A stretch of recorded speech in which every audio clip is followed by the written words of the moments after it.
सहना भवतु सहनौ भुनक्तु सह वीर्यं करवावहै तेजस्विनावधीतमस्तु मा विद्विषावहै। ॐ शान्ति शान्ति शान्तिः। श्रुतिस्मृतिपुराणानाम् आलयं करुणालयं नमामि भगवत्पादं शङ्करं लोकशङ्करम् शङ्कराचार्यं केशवं बादरायणं सूत्रभाष्यकृतौ वन्दे भगवन्तौ पुनः पुनः। ईश्वरो गुरुरात्मेति मूर्तिभेदविभागिने व्योमवद्व्याप्तदेहाय दक्षिणामूर्तये नमः।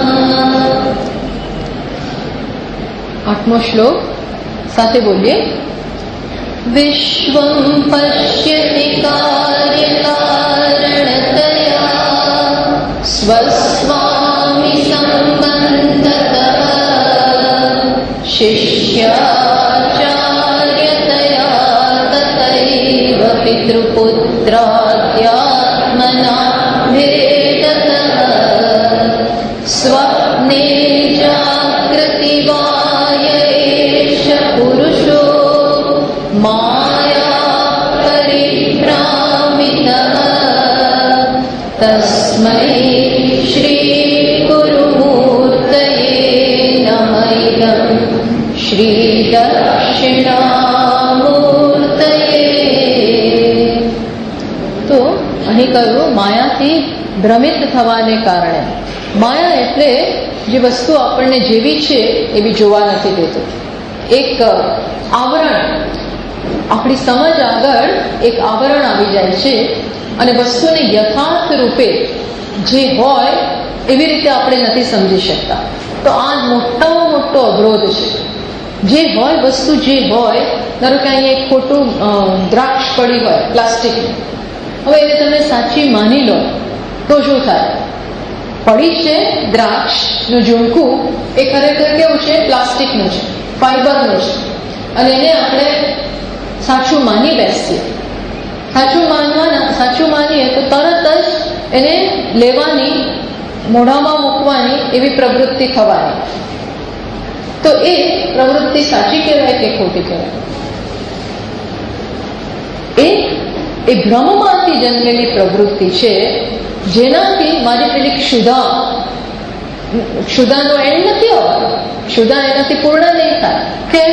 કારણ કે પ્લાસ્ટિકની બનેલી છે, દેખાય છે સાચી, દેખાય ખરી, પણ એ હું જે ઈચ્છું છું, જો આપણે આ કહેવા માંગીએ, હું જે ઈચ્છું છું એ વસ્તુ એમાંથી નહીં મળી શકે. બસ આટલું જ કહેવામાં આવે છે. મિથ્યાનો અર્થ અહીંયા કહ્યું પરિભ્રામિત, માયાથી ભ્રમિત થયો હોવાને કારણે એ આ જગતને કઈ રીતે જુએ છે? હું છે, મારું છે, આ બધા સંબંધો અંતિમ છે, સાચા છે, આવા જ છે, એવી રીતે માનીએ તો પેલા દ્રાક્ષ જેવું જ થાય છે. પ્લાસ્ટિકની, અને તમે એમાંથી રસ મેળવવા જાઓ છો, પણ એ મળવાનું નથી. એટલે એમાં નથી, એ માત્ર એક દેખાવ છે. એટલે હમણાં જ કોઈએ એક પ્રશ્ન કર્યો કે તો પછી આ તો બધું આવું હોય તો પછી ઉત્સાહ શું રહે? જો આવું જ હોય, આ બધું મિથ્યા હોય, આ બધા સંબંધોમાં પણ કોઈ સત્યતા ના હોય તો ઉત્સાહ શું રહે? તો આપણી સમજ ક્યાંક ખોટી છે. અને ઘણીવાર આવું, હા, સત્ય જો આ સંસારમાં આપણે ખોટું માનીને ઘણા ડૂબ રહેવાના હોઈએ અને એ પ્રકારનો ઉત્સાહ જો આવી ગયો, પણ તમને ઉત્સાહ આવી ગયો છે માટે એ મિથ્યા વસ્તુ સાચી નથી બની જતી. બનતી નથી. પ્રારબ્ધ અનુસાર કદાચ એમાંથી એક સુખ મળી રહ્યું છે એવો એક દેખાવ જરૂર જન્મશે, પણ ખરેખર એમાં નથી, એ તો સત્ય જ છે. અને સુખ આવે છે ત્યારે પણ આપણે વારંવાર કહીએ છીએ કે સુખ ક્યાંથી જન્મે છે? આત્મામાંથી જ જન્મે છે. અનાત્મામાં એ સુખ છે જ નહીં. જળ વસ્તુમાં સુખ છે નહીં. આનંદનો સ્ત્રોત, પ્રકાશનો સ્ત્રોત, પ્રકાશ કે હોવાપણું કે આનંદ માત્ર ને માત્ર સ્વમાં જ એ ત્યાંથી આવે છે. એ મોટો ભ્રમ છે. એટલે એવું માનવું કે સંબંધોમાંથી આનંદ છે સત્ય નથી. એટલે આવું સાંભળીએ ત્યારે આપણને એમ થાય કે આ તો બધું ખોટું જ છે. ખોટું કઈ દ્રષ્ટિએ છે? કે એક દેખાવ છે. આ એક કહ્યું ને આગળના શ્લોકમાં કે એક સ્થાયી તત્વ છે, એ આ બદલાતા તત્વ રૂપે દેખાય છે. જો સરળ કરીએ તો મિથ્યા કરીને આપણે એમ નથી કહેતા કે સાવ છે જ નહીં. વસ્તુ શું છે કે જે સ્થાયી તત્વ છે, જે ચૈતન્ય છે, એ આવું દેખાય છે. હમણાં આમ, પછી આમ, પછી આમ, પછી આમ. તો હમણાં જે દેખાયું, આપણી આસક્તિને કારણે આપણે શું ઈચ્છીએ? આવું નવું રહે અને આવું નવું આપે અને આવું નવું હંમેશા હું એને જોતો રહું. પણ એવું નથી. એનો સ્વભાવ જ કેવો છે? સતત બદલવાનો, સતત પરિવર્તન એ એનો સ્વભાવ છે. મિથ્યા એટલે શું? કે સતત બદલાય. દેખાવમાં આમાં કોઈ વસ્તુ સ્થાયી નથી. એ તો આજે સાયન્સ પણ પુરવાર કરે છે કે અહીં આ બધું વેવ્સ ઓફ એનર્જી, કે આ પાર્ટિકલ સતત બદલાય છે. એમાં ભયંકર સ્પીડે પરિવર્તન આવે છે. આ કશું સ્થગિત નથી. પણ એક દેખાવ કોન્ક્રીટનો છે. દેખાવ આમ સોલિડ હોય બધી વસ્તુ એવો દેખાવ છે, પણ એ આપણને ભ્રમિત કરે છે. જો અને એ પ્રકારની આપણી પછી પ્રવૃત્તિ હોય છે, પણ એમાં એ ઠગારો નીકળે, એ આપણે આપી નથી શકતો. અને પછી આપણે નાસીપાસ થઈ જઈએ, પછી નિરાશા જન્મે અને દુઃખી થઈ જઈએ. એના બદલે પહેલેથી એનું શું સ્વરૂપ છે એ જાણો ને. અને શાસ્ત્ર કેટલું સુંદર કહે છે કે આ જે છે તમારો દેખાવ છે. જે દેખાય છે એ બદલાય છે, પણ જે બદલાય છે અને જે દેખાય છે એ આત્માનું જેવું એક સ્વરૂપ છે. આત્મા જેવું બદલાતું સ્વરૂપ, જેને આપણે માયા કહીએ છીએ, જેને આપણે મિથ્યા કહીએ છીએ. પારમાર્થિક તત્વ નથી બદલાતું. માયાવી જાદુગર કરતો, અરે જાદુગર જાદુ બતાવતો હોય, હે, તો જાદુગર જે કહેલાલ, જે જાદુગર જાદુ બતાવે છે એનામાં પરિવર્તન નથી, પણ એ જે જાદુ કરે છે એ બદલાય છે અને એમાં કોઈ સત્યતા નથી. એ ક્ષણે ક્ષણે બદલાય. પણ એ સાચો છે, પેલું મિથ્યા છે. પેલાને સાચી માનું બેસો કે આમ પાણી નીકળતું હોય કે બધું બતાવતા હોય, ત્યાં ખોની પેપરની નોટ હોય, પેપરની જ નોટ તો હોય, પણ જે છે ફેક કરન્સી એને સાચી બતાવતા હોય. હવે એને સાચી માની બેસીએ અને એમાંથી આપણે લેવા જઈએ તો શું થાય? એ સાચું નથી. દેખાવ દેખાવ છે. અને કોનો છે? પેલાની કોઈક એવી અગમ્ય શક્તિ છે જેના કારણે આવું બતાવી શકે છે. એટલે એ દેખાવને માણીએ, એમાં જે કરવાનું એ કરીએ, બટ આ છે શું ખરેખર? એ આત્માની જ એક વિભૂતિ છે. એટલે બે સ્ટેપમાં આપણે આ સમજી શકીએ. શાસ્ત્ર આ મિથ્યાત્વનું જ્ઞાન બે સ્ટેપમાં કરાવે છે. પહેલું સ્ટેપ કયું છે? પહેલો તબક્કો કે આને તમે અનાત્મા જાણો. આત્મ અનાત્મ વિવેક. એક આત્મા અને બીજું અનાત્મા. એક ચેતન, એક અસ્થિ હોવાપણું, ભાસવાપણું અને પ્રિયપણું, અને બીજું નામ અને રૂપ. એને અનાત્મા કહે છે, એને જળ કહે છે, અને આને ચેતન કહે છે. ચેતન એક જ, જળ અનેક. જળ અનેક, ચેતન એક જ. હોવાપણું માત્ર અહીં બધું અસ્થાયી. પહેલા આ વિભાગ કરો એમ કે છે. કેટલા શેના માટે? માત્ર આપણી દ્રષ્ટિને અંતર્મુખ કરવા માટે. ત્યાં જ આપણે રોકાયેલા છીએ, ત્યાં જ વ્યસ્ત છીએ. We are pre occupied. જે બદલાતી વસ્તુ છે એમાં જ આપણે વ્યસ્ત છીએ અને એને જ સાચું માનીએ છીએ. એટલે કહે છે કે અંતર્મુખ બનો. આત્મા આ છે, આ બધું અનાત્મા છે. આ અહમ છે, આ ઈદમ છે. પછી શું કહે છે કે આ ઈદમ નામની વસ્તુ છે. આ અહમ પર એક વખત દ્રષ્ટિ આવી ગઈ, ચૈતન્ય ઉપર એક વાર દ્રષ્ટિ એટલે સમજ આવી જાય, અંતર્મુખ માણસ બની જાય, પછી શું કહે છે કે અનાત્માની વસ્તુ જ નથી. એટલે ઘણી વાર પ્રશ્ન થાય છે કે સ્વામીજી, આમ તો તમે એમ કહો છો કે બધું ઈશ્વર જ છે, તો પછી આ દેહ ઈશ્વર જ છે ને, તો ત્યાંથી દ્રષ્ટિ નિવૃત્ત કેમ કરાવો છો? એને અનાત્મા કેમ કહો છો? આપણે કહીએ આ દેહ હું નથી, મન હું નથી, બુદ્ધિ હું નથી, તો એને શું કરવાનું? હું નથી કહ્યું. આ હું નથી એવું કહેવાની શું જરૂર? જો બધું જ ભગવાન હોય તો આ દેહ પણ ભગવાન છે, એની ના જ નથી. પણ પછી આ દેહ એ ભગવાન છે, પછી આ દેહ બધું ભગવાન, એટલે પછી આ એક જ દેહ ભગવાન નહીં. આ અનાત્મા તમે કહેવા તૈયાર નથી, આને આત્મા કહેવા તૈયાર છો, તો પછી તમારા આત્મા કોને કહેવું પડશે? આને આત્મા કહેવું પડશે. જે દેખાય છે બધું આત્મા જ. ત્યારે તમે માત્ર આને કેમ આત્મા કહેવા તૈયાર છો? ત્યારે આપણે માત્ર આને જ આ બધું વધારે ગમે પેલા કરતા. આપણને નાનું નાનું થયું હોય તો એની બહુ મોટી ચિંતા હોય, અને બીજે મહાન થઈ જાય તો આપણું પેટનું પાણી એ ના હાલે. આ બધું શું છે કે ગમે એટલું બોલીએ કે બધું ઈશ્વર છે, પણ પ્રેમ તો અહીંયા જ છે, ચિંતા તો અહીંની જ છે. ધરતીકંપ થાય ત્યારે ઘરના ભલભલાને છોડીને આપણે બહાર નીકળી ગયા હતા. એવું બને ને, કોઈ પૂછવાનો કઈ તમે આવો નીકળો, પણ પછી આવું છે દરેકને પોતાનું. અર્થાત પહેલા અનાત્મામાંથી દ્રષ્ટિને નિવૃત્ત કરવા માટે આવો વિભાગ કર્યો કે આ જળ, આ ચેતન. સેકન્ડ સ્ટેપ આ થઈ ગયું, દ્રષ્ટિ અંતર્મુખ બની ગઈ. પછી શું કહેવામાં આવે છે કે બધું જ ઈશ્વર છે. પણ પેલી દ્રષ્ટિ અંતર્મુખ બની હોવાને કારણે ચૈતન્યની ઓળખ થઈ, પરખ થઈ. નાઉ યુ આર રેડી. શેના માટે? ત્યાં પણ આનો જ એક્સટેન્શન છે. ત્યાં પણ પેલા ચૈતન્યને તમે ઓળખી શકો. ત્યાં એ પણ વસ્તુ છે, એ જે છે એ છે અહીંયા છે. જો ત્યાં આપણે કહીએ આ છે, તો આનું છે ક્યાં છે? આનું છે ક્યાં છે? આ છું ઇસ છે. સમજો, આ છું એ છે, આ છું એ જ આ છું છે.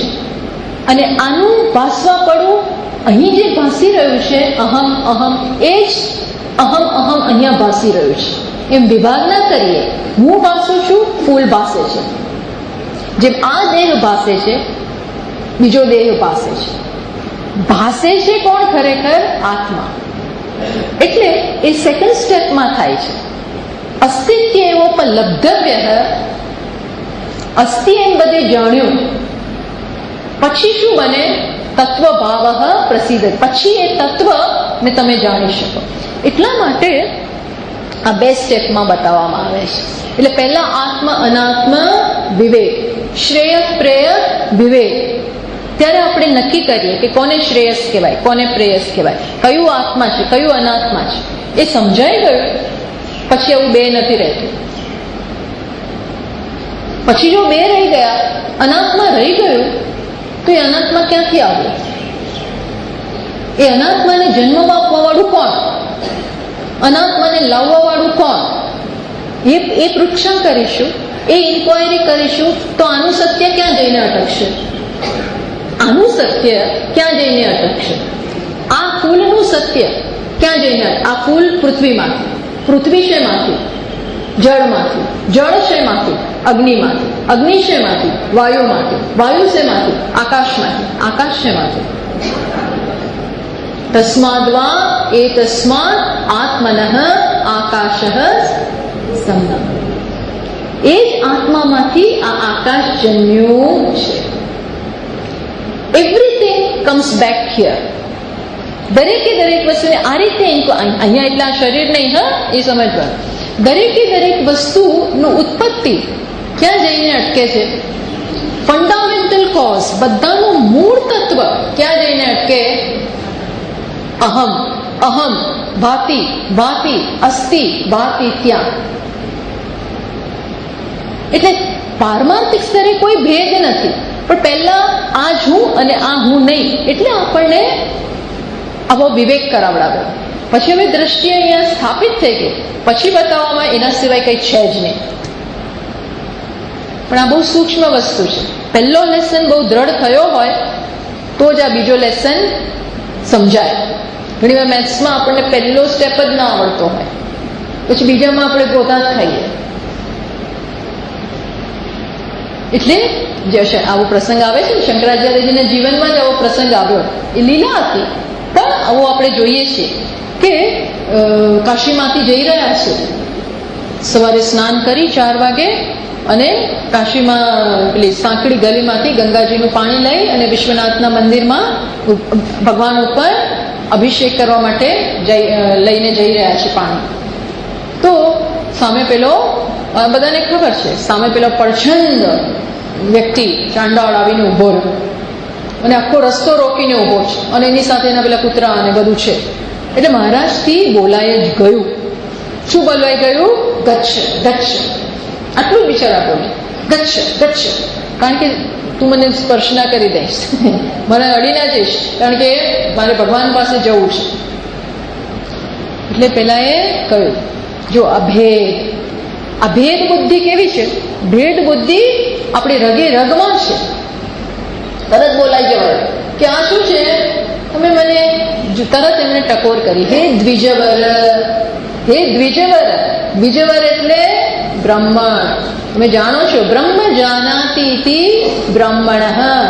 બ્રહ્મને જે જાણે છે એ છો આપ. તો મને કહો, અન્નમયા અન્નમયમ. તમે જ્યારે મને દૂર જવાનું કહો છો, ગચ્છ ગચ્છ કહ્યું, ત્યારે કોને કોનાથી દૂર જવાનું કહો છો? આ અન્નનું બનેલું શરીર છે અને આપનું અન્નનું બનેલું શરીર છે. આ પંચમહાભૂતોનું એક પિંડ અને આ પણ પંચમહાભૂતોનો પિંડ. એ સમાનતા બતાવતા જાય છે. આ અન્ન, ત્યાં અન્ન. અહીં 5 મહાભૂતો, અહીં 5 ભૂતો. Where is the difference? Difference ક્યાં છે? આઈ ફૂલ, આઈ ફૂલ. તો ડિફરન્સ ક્યાં છે? અહીં પણ આકાશ, અગ્નિ, વાયુ, જળ, પૃથ્વી. અહીં પણ આકાશ, અગ્નિ, વાયુ, જળ, પૃથ્વી. તમે તો બહુ સૂક્ષ્મદર્શી છો. નામ અને આકારમાં ક્યાં અટવાઈ ગયા? ત્યાં એ જ આ આકારમાં, એ જ પંચ મહાભૂતો અહીં બીજા આકારમાં, અહીં આ આકારમાં. તો એમાં બ્રાહ્મણ અને આ ચંડાળ અને આવા નામ ક્યાંથી પાડ્યા? આ પેકેટ ઉપર આવું લખ્યું છે કે આ પેકેટને ચંડાળ કહેવાય. અહીંયા અન્નને બ્લડ તપાસો તો આમ નીકળે ચંડાળ, થોડું ઉતરતું લોહી નીકળે. એવું કશું નથી. વ્યવહાર માટે અમુક ભેદ આપણે રાખ્યા છે, પણ એ ભેદ બુદ્ધિમાં અંદર ના જવા જોઈએ. આ તો આને છૂટકો નથી, હા, આ બધું કર્યા વગર. નહીતર ભેદ પડી જ ગયા. આપણે અમુક વસ્તુને તો બહાર જ કાઢીએ.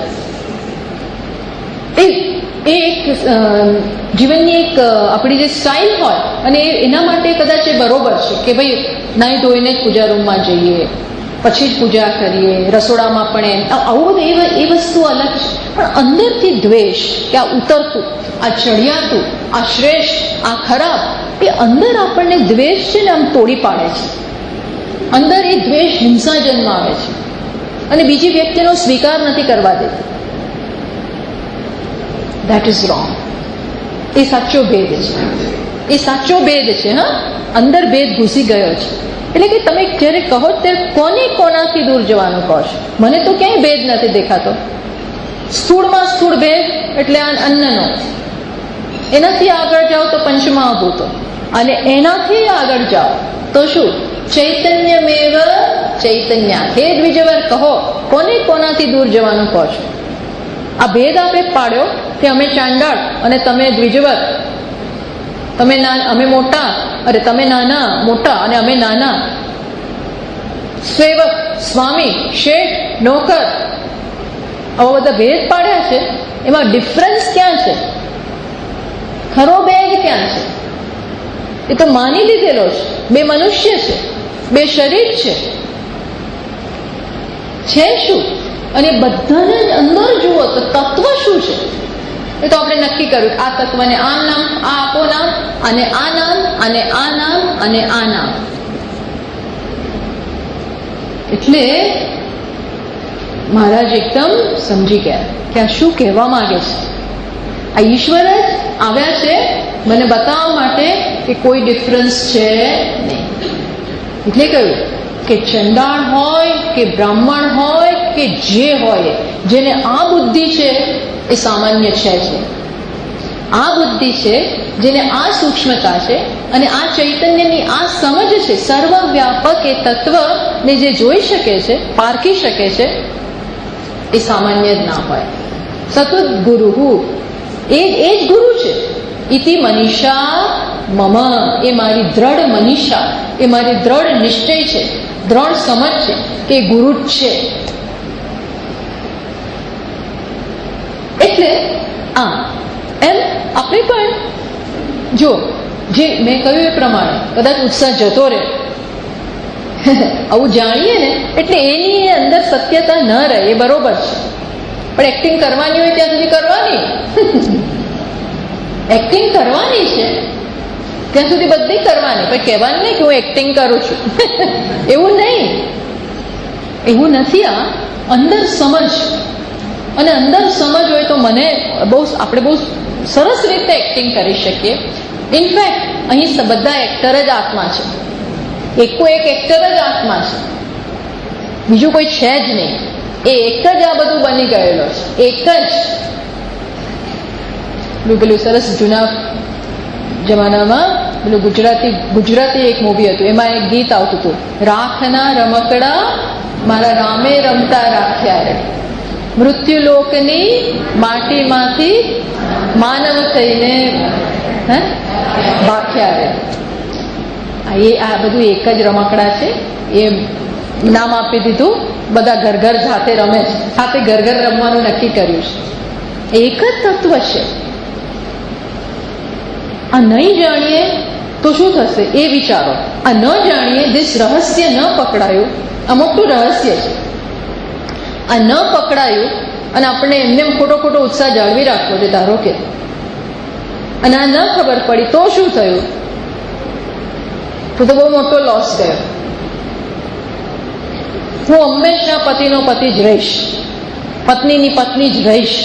મારું બીજું ડાયમેન્શન, મારું રિયલ ડાયમેન્શન એ તો ખબર જ નહીં પડે. હું આટલાથી લિમિટ નથી. સ્ત્રી એમાં આત્માનું અસ્તિત્વ નથી આવી જતું. મચ બિયોન્ડ, એનાથી ઘણું બધું વધારે છે. તો કેમ આપણે ત્યાં જ અટકી પડીએ? આ જ કહેવાનું છે. એવું નથી કહેતા કે તમે પેલું કામ કરતા બંધ થઈ જાઓ, સંબંધ રાખતા બંધ થઈ જાઓ, લાગણી રાખતા બંધ થઈ જાઓ, કોઈની કોઈ દરકાર, એવું નથી. આનો અર્થ એવો નહીં કરવાનો, એવો કરવાનો નહીં. જો સમજવાની જરૂર છે. આનો અર્થ એવો નથી થતો. આનો અર્થ શું થાય છે? કોણ આ પોતાની જાતને ફલાણી વ્યક્તિ માને છે? એ છે કોણ? જે આપણે માને છે હું આ છું, તો કોણ છે? શું હું સ્ત્રી છું? મારી ઓળખમાં સ્ત્રી આવે? શું ગુરુ આવે? શું બાળક આવે? શું એ જ મારું વાસ્તવિક તત્વ છે? પૂછો, ઇન્ક્વાયરી કરો, શું એટલું જ હું છું?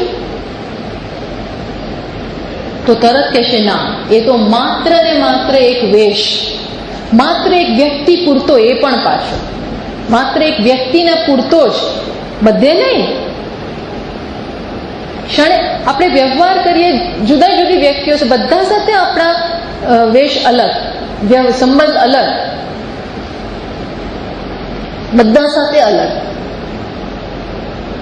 અને એકલા હોઈએ ત્યારે અલગ. એકલા હોઈએ એટલે વ્યવહારમાં એકલા થઈ જવાનું.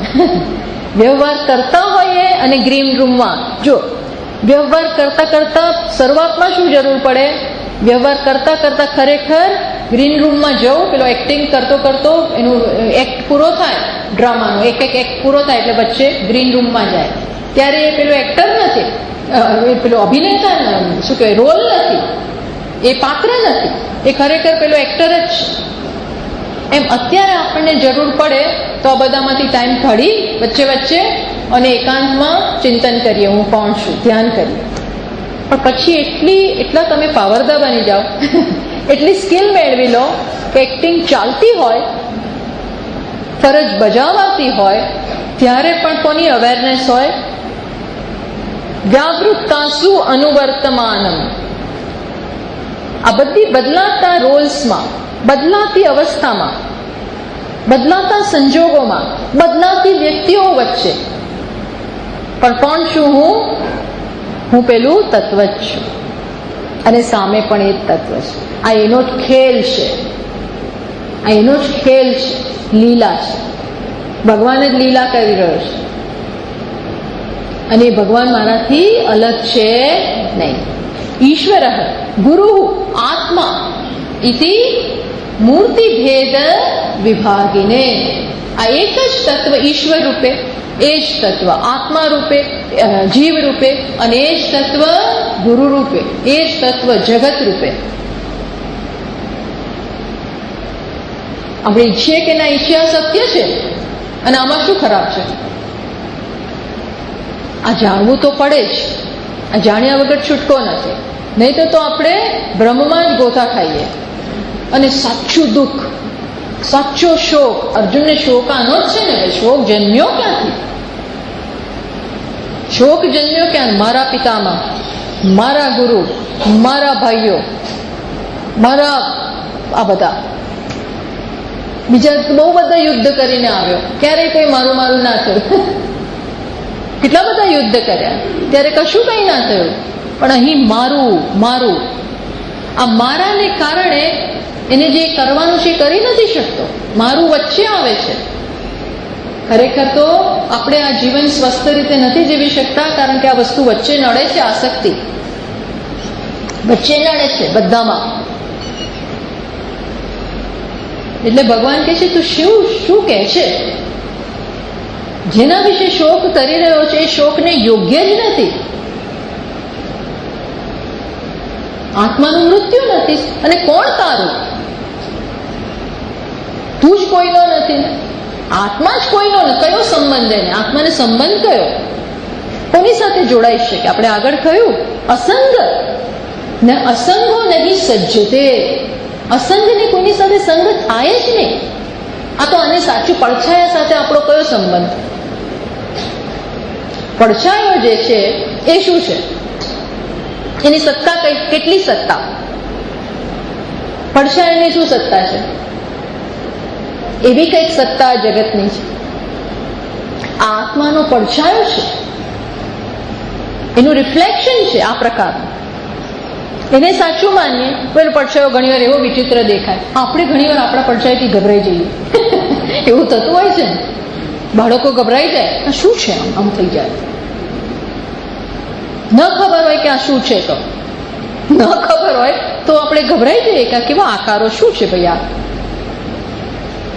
પણ ખબર પડે તો કોઈ ડર નથી અને યુ કેન એન્જોય દેટ.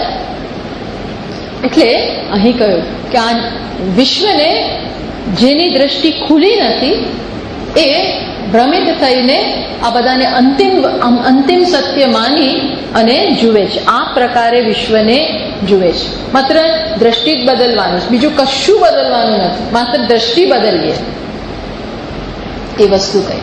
એમ આ રીતે આ 8 શ્લોકમાં ખરેખર આ સ્તોત્ર સમાપ્ત થાય છે.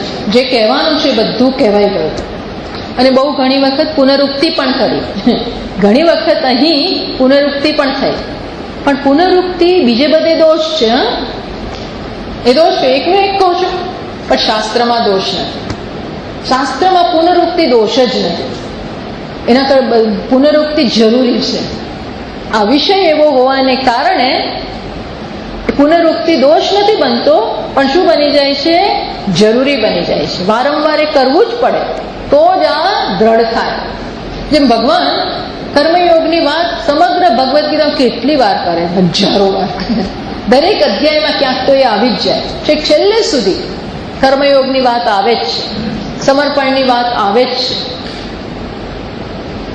તો એ દોષ નથી.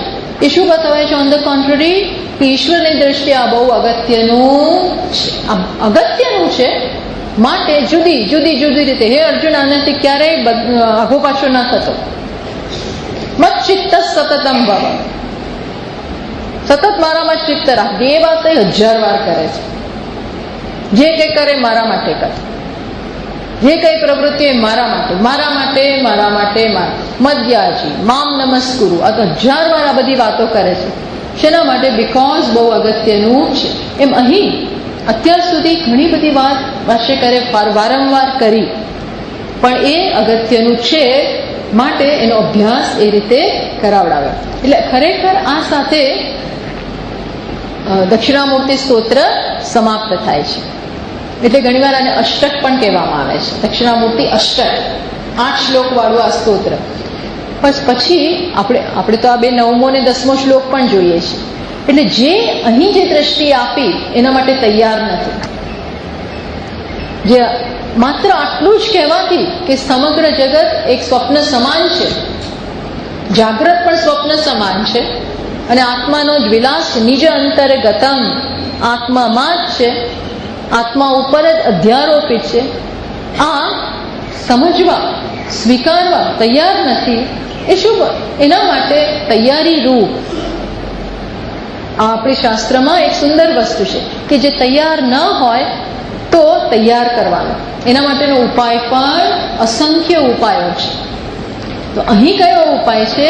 ઉપાસના રૂપ. અહીં ઉપાસના રૂપ મંદ મધ્યમ અધિકારી માટે પણ શાસ્ત્રમાં આ શ્રેષ્ઠ ઉપાય છે. આનાથી આઈ ન સમજ પડે એમ હોય, આ પણ કરી શકે એમ ન હોય, એના માટે કર્મયોગ. એ પણ ન કરી શકે એના માટે તીર્થયાત્રા. એ પણ ન કરી શકે એના માટે બીજું બધું બહુ છે. શાસ્ત્રમાં અસંખ્ય ઉપાયો. બધા ધર્મમાં એટલા બધા ઉપાયો હોય છે. અહીં હવે આ કયો ઉપાય બતાવે છે? ઉપાસના. ઉપાસના રૂપી ઉપાય. એમાં પણ સંબંધ જ છે, ઉપાસક અને ઉપાસ્ય. પણ એ સંબંધ સ્વીકારવામાં આવે છે. આ જ અદ્વૈતની દ્રષ્ટિ પ્રાપ્ત કરવા માટે આપણે આ ભેદને સ્વીકારીએ. કયો ભેદ? ઉપાસક ઉપાસ્ય. શેના માટે? આ ભેદથી ઉપર ઉઠવા માટે. ભેદથી ઉપર ઉઠવા માટે પહેલા ભેદને સ્વીકારીએ કે એ ઉપાસ્ય છે, હું ઉપાસક છું. એ ભગવાન છે, હું સેવક છું, ભક્ત છું. પણ શેના માટે? જેથી કરી અને આપણે તૈયાર થઈએ. તૈયારી રૂપ. આ બધું તૈયારી રૂપ છે, પ્રિપેર્ડનેસ. જો જ્ઞાન તૈયારી થઈ હોય તો થાય છે. કઈ પ્રકારની તૈયારી? અંતઃકરણની પૂર્ણ શુદ્ધિ અને સાથે એની નિશ્ચલતા. નિશ્ચલતા એટલે એકાગ્રતા હોય. કારણ કે જ્ઞાનનો જે વિષય છે, આત્મતત્વ અત્યંત સૂક્ષ્મ છે. એ સૂક્ષ્મ વિષયને કે સૂક્ષ્મ તત્વને સમજવા માટે આપણું મન પણ જે માધ્યમ છે એ પણ કેવું હોવું જોઈએ? અત્યંત સૂક્ષ્મ. અત્યંત સૂક્ષ્મ, એકાગ્ર એવું હોવું જોઈએ. એ ન હોય તો એને કેમ પ્રાપ્ત કરવું એ પણ ઉપાય આપે છે. તો કર્મયોગ રૂપી ઉપાય છે એ પહેલા તબક્કાનો ઉપાય છે. એનાથી શુદ્ધિ થાય. પણ શુદ્ધિ થયા પછી પણ જરૂરી નથી કે આપણે આપણા મનને એક વિષયમાં રોકી શકીએ, એના પાછળ લાગેલા રહીએ અને આપણે એ મનને એ વિષય જેટલું સૂક્ષ્મ બનાવી અને ત્યાં ધ્યાન પરોવી શકીએ એવું જરૂરી નથી. આમ વ્યક્તિ તરીકે બહુ શુદ્ધ હોઈએ, બહુ પ્રામાણિક હોઈએ, બહુ સત્ય બોલતા હોઈએ, બધા મૂલ્યો હોય, બટ નોટ નેસેસરી કે આપણે આ વિષયને સમજી શકીએ એવું જરૂરી નથી. ન સમજી શકીએ. ઘણીવાર એવું બને ઘણીવાર એટલા સરસ માણસો હોય, સાધુ હોય બધી રીતે, પણ આ જ્ઞાન ના હોય, આ પ્રાપ્ત ના થયું હોય, અથવા તો આ સમજ ન આવે, આ સમજ આવે જ નહીં. આ બહુ સૂક્ષ્મ લેવલની અપરોક્ષ છે ને આ તત્વ, એકદમ સૂક્ષ્મ, જે જોઈ શકાય એમ નથી છતાં છે. અને આપણા સંસ્કાર, જીવના સંસ્કાર કઈ પ્રકારના છે જોવાનું. આપણું વ્યક્તિત્વ એ પ્રકારનું હોય છે જન્મો જન્મથી. બહિર્મુક્તા એટલે બહાર જ ગોથા ખાવા, એ પ્રકારની દ્રષ્ટિ રહે, વ્યક્તિત્વ બહાર તરફ મંડાયેલું હોય. આવું જ રહ્યું છે તો એનો વાંધો નહીં, પણ એનો ઉપાય છે. એનો ઉપાય છે શું? ઉપાસના. પહેલા કર્મયોગ, પછી ઉપાસના. ઉપાસના એટલે ભાવના કરવી. વારંવાર લાંબા સમય સુધી આપણે ભાવના કરીએ, મનને એના એ વિચારમાં, એની એ દ્રષ્ટિનો પાઠ ભણાવીએ, એની એ દ્રષ્ટિમાં એને રેડિયા કરીએ. જેમ પેલું ચોકલેટ્સ ને એવું બધું બનાવતા હોય ને, તો બીબા બનાવ્યા હોય, એમાં પેલું રેડી દે, બીબામાં એ લિક્વિડ રેડી દે, પછી ઠંડુ કરવા મૂકે એટલે એ શેપ પ્રાપ્ત થાય. એમ મનને આપણે આ ભગવાનના વિચારમાં, એના ચિંતનમાં સતત રેડતા રહીએ તો શું થાય? આપણું ચિત્ત ભગવદ આકાર પ્રાપ્ત કરે.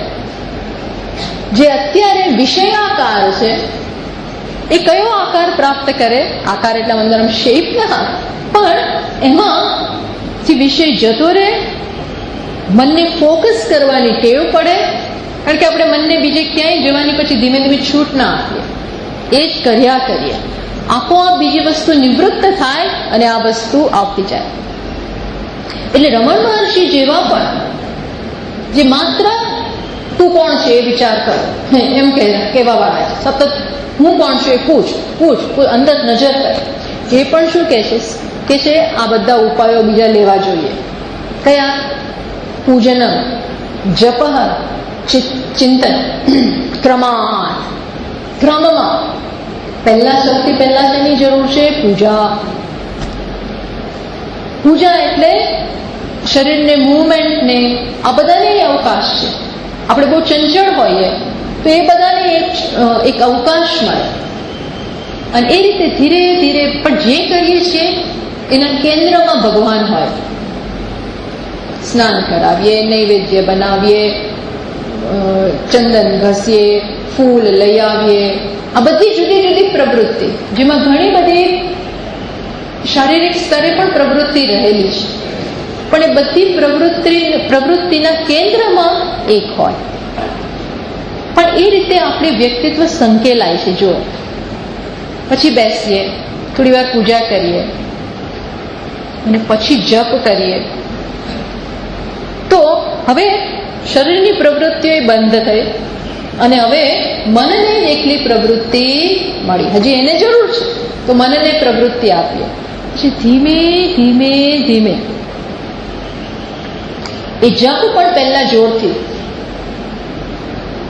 પછી ધીમે ધીમે ઉપાંશુ, અને પછી એકદમ મનમાં.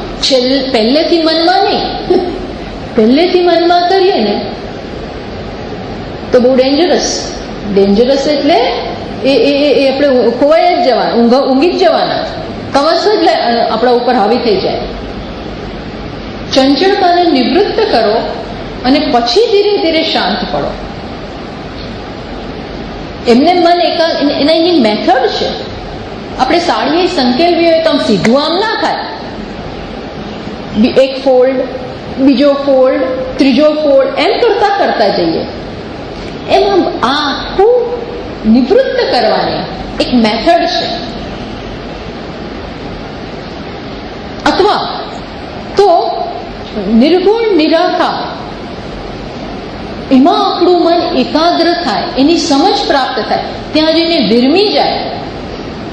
એ પહેલા જેમ આપણે સ્વિમિંગ માટે ઊંડો પેલો જમ્પ મારવો છે, કદાચ સીધું ના થઈ શકે. હા, સીધું ના થઈ શકે. એટલે ઘણીવાર ને લગભગ છેક ઉપર જાય, પછી પેલું ડાઇવિંગ બોર્ડ હોય, સ્પ્રિંગ બોર્ડ, હે ને, એ સ્પ્રિંગ બોર્ડ ઉપર આમ કેટલી વાર આમ કરે અને પછી જમ્પ મારે, ડાઇવ કરે. તો એને એક પેલી પ્રાપ્ત થાય, એક લેન્થ ને બધું પ્રાપ્ત થાય, મોમેન્ટમ પ્રાપ્ત થાય. તમે જોજો ફ્લાઇટ પણ જ્યારે પ્લેન ઊંચે ચડે તો પેલા રનવે ઉપર પેલા એક સ્પીડ શરૂ થાય, ધીમે ધીમે સ્પીડ ગેધર કરે અને પછી એકદમ ફ્લાઇટ, પછી ચડે. સીધું જ ના આમ થાય, નોટ પોસિબલ.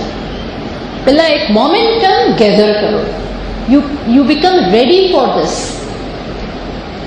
એમ આ આપણે ડાઇવ કરવું છે. શેમાં? તુરીય જાગ્રત, સ્વપ્ન, સુષુપ્તિ ત્રણેયમાં મનના વિચારો રહેલા છે અને ત્યાં જ આપણે રમી રહ્યા છીએ. તો તુરીયમાં આ પણ નથી, સત્વય નથી, તમસ ને રજસ તો નથી, પણ સત્વ પણ નથી. તો એના માટે મનને જે આમ કૂદવાની, આવવાની, જવાની બધી ટેવ છે, એમાંથી થોડું નિવૃત્ત તો કરવું પડે, તો ત્યાં ટકી શકે. ટકવું જોઈએ. એ ટકવાની, ફોકસિંગ કરવાની, એ સ્ટ્રેન્થ પ્રાપ્ત કરવી પડે અને એ કરવું પડે. અને એના માટે છે ઉપાસના. અને આપણા શાસ્ત્રોમાં, વૈદિક સંસ્કૃતિમાં ઉપાસનાનો આપણા આખા પેલામાં એટલી બધું સુંદર એનો વિકાસ થયો છે કે જેની કોઈ સીમા નથી. તમે કેટલી પ્રકારની ઉપાસના, અસંખ્ય. એ આખી મેથડને આપણા બધા આચાર્યોએ એટલું વિકસાવ્યું છે કે જેનો જેવો સ્વભાવ, જેની જેવી રુચિ, એવું એમને આમાં મળી રહે. રુચિનામ વૈચિત્ર્ય, રુચિ જુદી છે, શક્તિ જુદી જુદી છે, તેમને એ પ્રકારે મળી રહે. એ બીજે આવું નથી. નિરાકારમાં જ માનવાનું. નિરાકાર પછી એમની માટે કંઈ કશું છે જ નહીં. મનને રોકવાની, મનને આલંબનની ટેવ છે ને છે જ. મનને આલંબન જોઈએ જ, આલંબન પહેલા જોઈએ જ. આલંબન વગર મન ભટકી પડશે, સીધું શક્ય જ નથી. આ first of all you require A prop, એક આલંબનની જરૂર છે. એ આચાર્યોની કુશળતા હતી કે આપણને આલંબનો પુષ્કળ આપ્યા, જે બીજે બધે નથી. તો પછી એ લોકો જાતે ઉપજાવેલા છે. પણ જો એ શું બતાવે છે, મનને જરૂર તો છે જ. સ્વામીજી કે છે આ કોઈ નામ ના માને, પેલા પોપટમાં માને. કશુંક તો એને માટે એ સાચું છે, જેને જઈને પૂછે, એને જઈને માને. માણસને મનની જરૂર છે. એટલે આપણા આચાર્ય આ બધું એક્સલન્ટ ઉપાસનાઓ છે. એ જમાનામાં હતી, વૈદિક કાળમાં પણ. આ જગતને ભગવાન અષ્ટમૂર્તિ રૂપ ભગવાન છે. પછી ધીમે ધીમે એ બધું ગયું, આપણા એ સંસ્કાર ગયા છે. એટલે પછી બધા આચાર્ય, રામાનુજાચાર્ય ને વલ્લભાચાર્યજી ને મધ્વાચાર્ય, આ બધા એક સુંદર આખી ઉપાસનાની પદ્ધતિ આપે છે, જેનાથી હવે આપણે ટેવાયેલા છે. હવે આપણે એનાથી ટેવાયેલા છે. પ્રતીક લઈએ, પ્રતિમા લઈએ, પણ એ પ્રતિમા કે પ્રતીક શું બને છે? એક આધાર બને છે, જેના મદદથી આપણે એક હાઈટ પ્રાપ્ત કરીએ છીએ. આપણા મનને તૈયાર કરી દીધું. મન એકદમ પાતળું બને, જેમ પેલું હોય ને પેલી ડિબેટ રૂ હોય, એને રૂને આમ કરતા જાઓ, એકદમ પતલી બની જાય. એમ આ મન ત્યાં વિખરાયેલું છે, ત્યાં વિખરાયેલું છે, અહીં વિખરાયેલું, સ્કેટર્ડ, બધે વિખરાયેલું છે ચારે બાજુ. એને આપણે ભેગું કરીએ, બધેથી ભેગું કરીએ છીએ અને ક્યાં મૂકીએ છીએ? એક પ્રતિમામાં. પેલા લોકો છે જે તમે આઈડોલ વર્શિપર્સ એમ કે તમે એક પથ્થરને પૂજો છો. આ પથ્થરને કોઈ નથી પૂછતા. એ પથ્થર ઉપર જે ભાવના કરવામાં આવી છે, it is no more a stone. આ માત્ર સ્ટોન નથી રહેતો. એ શું છે આપણા માટે? એ ભગવાન છે. વાસ્તવિક પણ એ સચ્ચિદાનંદ છે. પણ અહીં હજી તો આને એ સમજ નથી. આને જ ભગવાન માની અને પૂજે છે, ભાવના રેડે છે.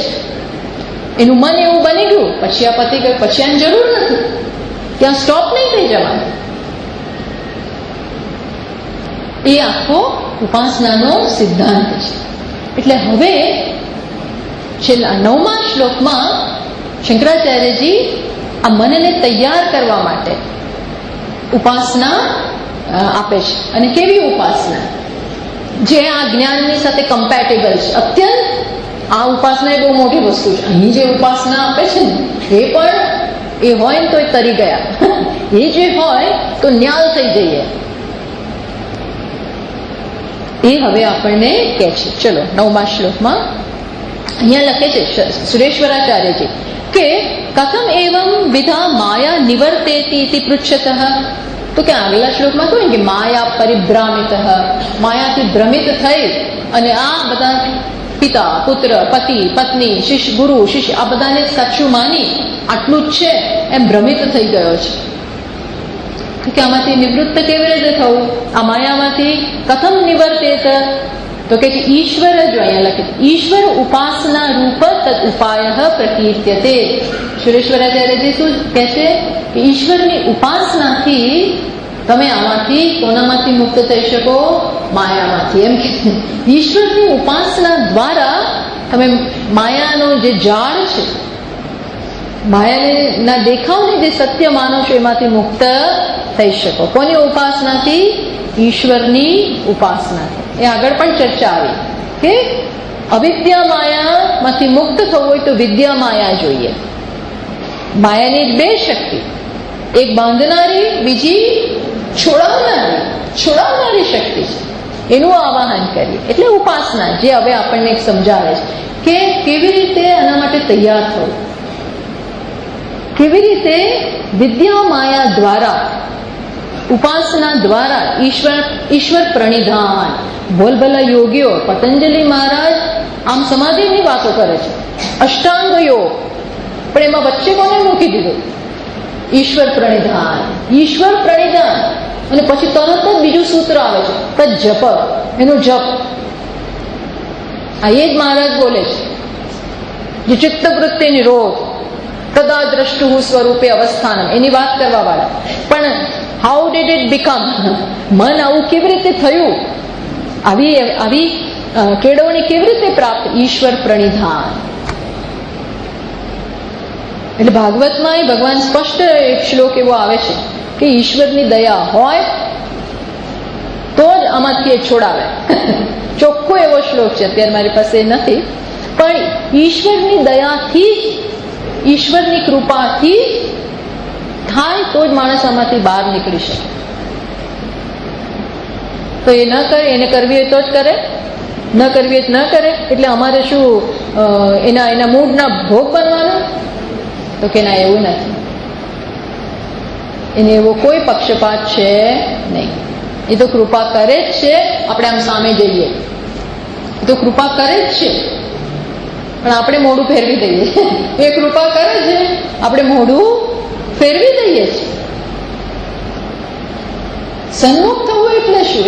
એનો કૃપાનો ધોધ વરસે છે, આપણે ઝીલીએ,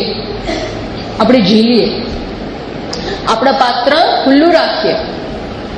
એટલે કે છે ને, તડકો સૂર્યનો પ્રકાશ તો આવે જ છે, પણ આપણે શું કે બધા પડદા નાખી દે. બધા પડદા નાખેલા આવે તો બિચારા કેવી રીતે અંદર આવે? પ્રકાશ જોયો તો તમે પડદા ખસેડો. કબીરજીનું સરસ ભજન છે ને, ઘૂંઘટ કા પટકોલ તો હે પિયા મિલેંગે, ઘૂંઘટ કા પટ ખોલ. એમાં આપણે ઉપલબ્ધ થઈએ, ઉપલબ્ધ થવાની જરૂર છે. ભગવાન તો તૈયાર જ છે, તો કે ભાઈ હું રાહ જ જોઉં છું, હું રાહ જોઉં છું. તું સન્મુખ થાય. અને રામચરિત માનસમાં તુલસીદાસજી કહે છે કે જ્યાં એક વખત એ જીવ સન્મુખ થયો એટલે હું તો આમ તરત પકડી લઉં છું, તરત પકડી લઉં, પછી કંઈ જોઉં નહીં. પછી એ કાગડો હોય કે માછલી હોય કે જે રાક્ષસ હોય, જે હોય એ પણ મારા તરફ આવે. પછી એ કેવો છે, કોણ છે, એનામાં એવા સંસ્કાર છે નહીં, કશું જ નહીં, હું સ્વીકાર કરું. એટલે વિભીષણને કોઈ સ્વીકાર ના કર્યા, કોઈ કરતા કોઈ ન સ્વીકારે. કારણ કે રાવણનો ભાઈ છે એટલે લક્ષ્મણજીને બહુ પસંદ નહોતું. અહીંયા આવે ને, લક્ષ્મણને બહુ પસંદ ના પડ્યું કે આ અહીંયા કેમ આવ્યો, કે આ જાસૂસી જ કરે છે. સુગ્રીવે પણ એવી સલાહ આપી કે મહારાજા જાસૂસ છે, શત્રુના પક્ષને આપણે એમ અહીં અંદર ના આવવા દેવાય, તમે બોળવાશો નહીં. હનુમાનજી ચૂપ રહ્યા, હનુમાનજી કંઈ બોલ્યા નહીં. અને ભગવાનને ભગવાને પછી મીટિંગ ભરી ને અંદર આવવા દીધા પહેલા મીટિંગ ભરાણી. એટલે એમણે બધું કરવું પડે, સીધું એમ ના કરે, નહીં તો બધા સલાહકારો મંત્રીઓ રિસાઈ જાય, અમને ગણકારતા નથી, અમને પૂછતાય નથી. એટલે એમણે બધી મીટિંગ કરી. પછી બધું થયું, આ બધાએ આવું આવું કહ્યું કે ના આ તો શત્રુનો પક્ષ છે. એટલે છેલ્લે ભગવાને શું નિશ્ચય, જે હોય એ મારી પાસે આવ્યો છે, એ મારું બગાડવાનો હશે તો હું એને સ્વીકારીશ. એક વખત મને શરણાગત થાય, મારી પાસે આવે તો હું એને સ્વીકારીશ જ. એટલે ઉપલબ્ધ થઈએ તો એ તત્વ તૈયાર જ છે. એટલે ઉપાસના એટલા માટે તૈયારી રૂપ. હવે આ છેલ્લા શ્લોકમાં, છેલ્લાથી પહેલા શ્લોકમાં ઉપાસનાનો સિદ્ધાંત અને કઈ રીતે ઉપાસના કરવી અને તૈયાર થવું એ વસ્તુ બતાવે છે. ભૂરંહાંસ્ય નલો નીલોંબરમહર્નાથો હિમાંશુ પુમાન.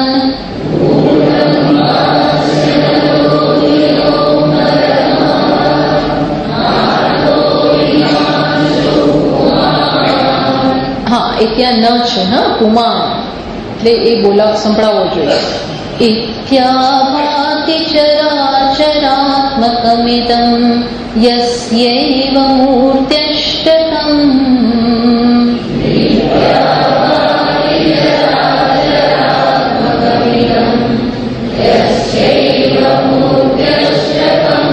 જો ન આગલી લાઈનમાં જતો રહેશે. પુમાન સંધિ આવી રીતે છૂટી પડે છે. પુમાન ઇતિ આભાતિ આ પ્રકારે છે.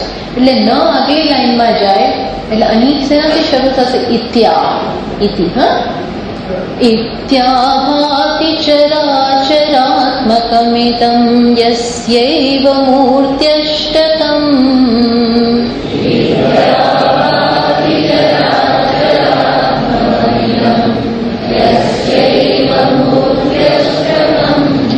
નાન્યત્ કિંચન વિદ્યતે વિમૃશતામ યસ્માત્ પરસ્માદ્ વિભોઃ.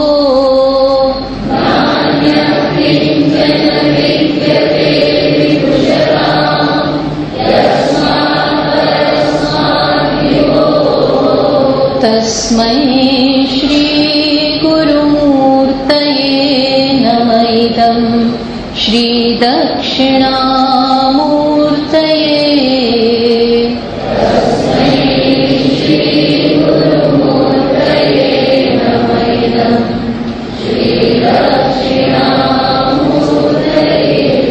શું કહે છે? જે વિચાર કરે છે, જે ગંભીરતાપૂર્વક યથાર્થ રીતે વિચાર કરે છે. વિમૃશતામ, વિમૃશતામ એટલે આ પ્રકારે વિચારનારા.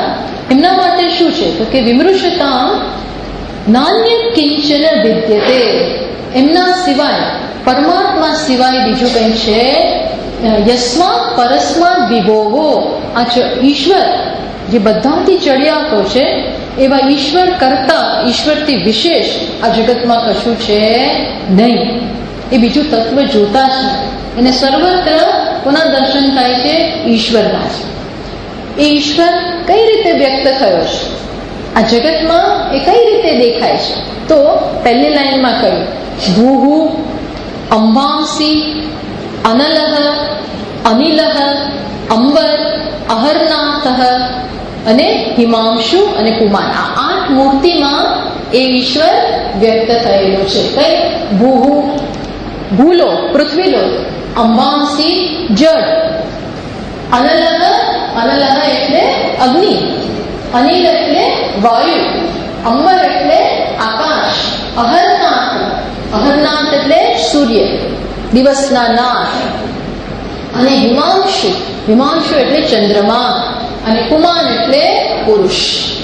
આ એનું વ્યક્ત સ્વરૂપ બતાવે છે. આ એ જ પરમાત્મા, એ પરમાત્માનું આ ઇતિ આભાતિ ચર ચરાત્મક ચર અચરાત્મકમિદમ.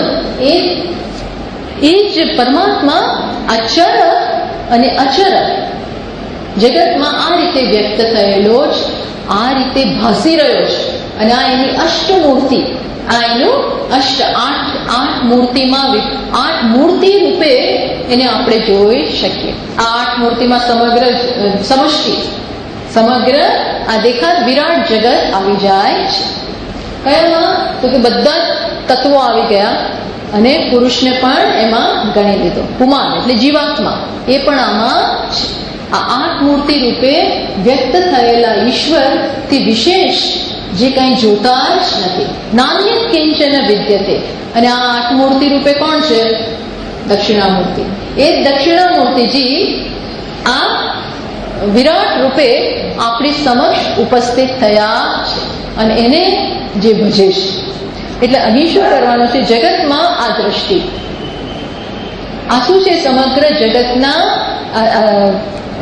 વિરાટ પ્રવૃત્તિ કે છે ને આપણે પુરુષ સૂક્તમાં, સહસ્ર શીર્ષ પુરુષ સહસ્રાક્ષ સહસ્રપાદ સભૂમિમ વિશ્વતો વૃત્વા.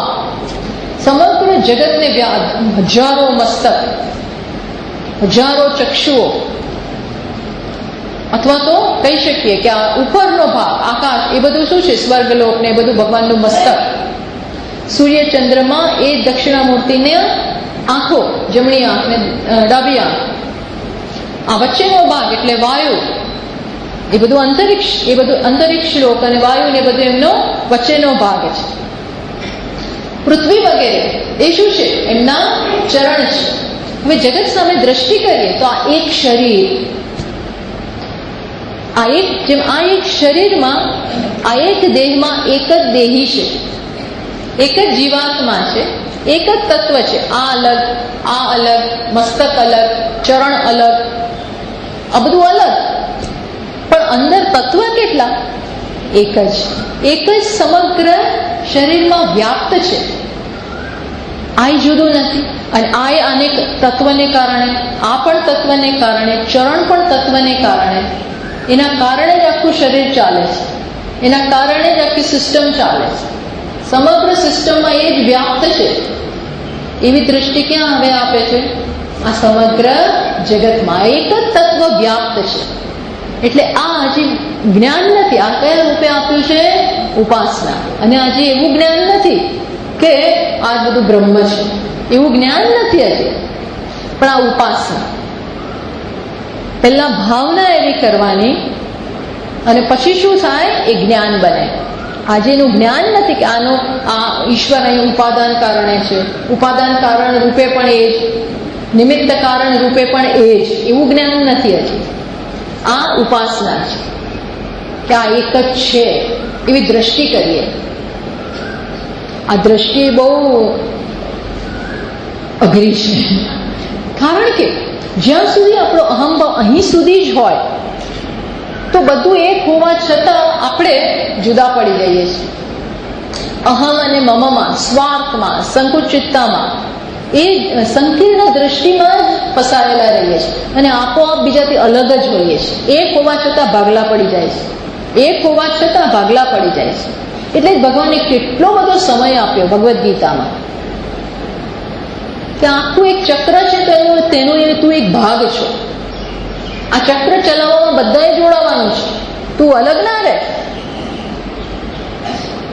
એમ અહીં પણ શું શંકરાચાર્યજી શું કે છે, આખું એક જ છે.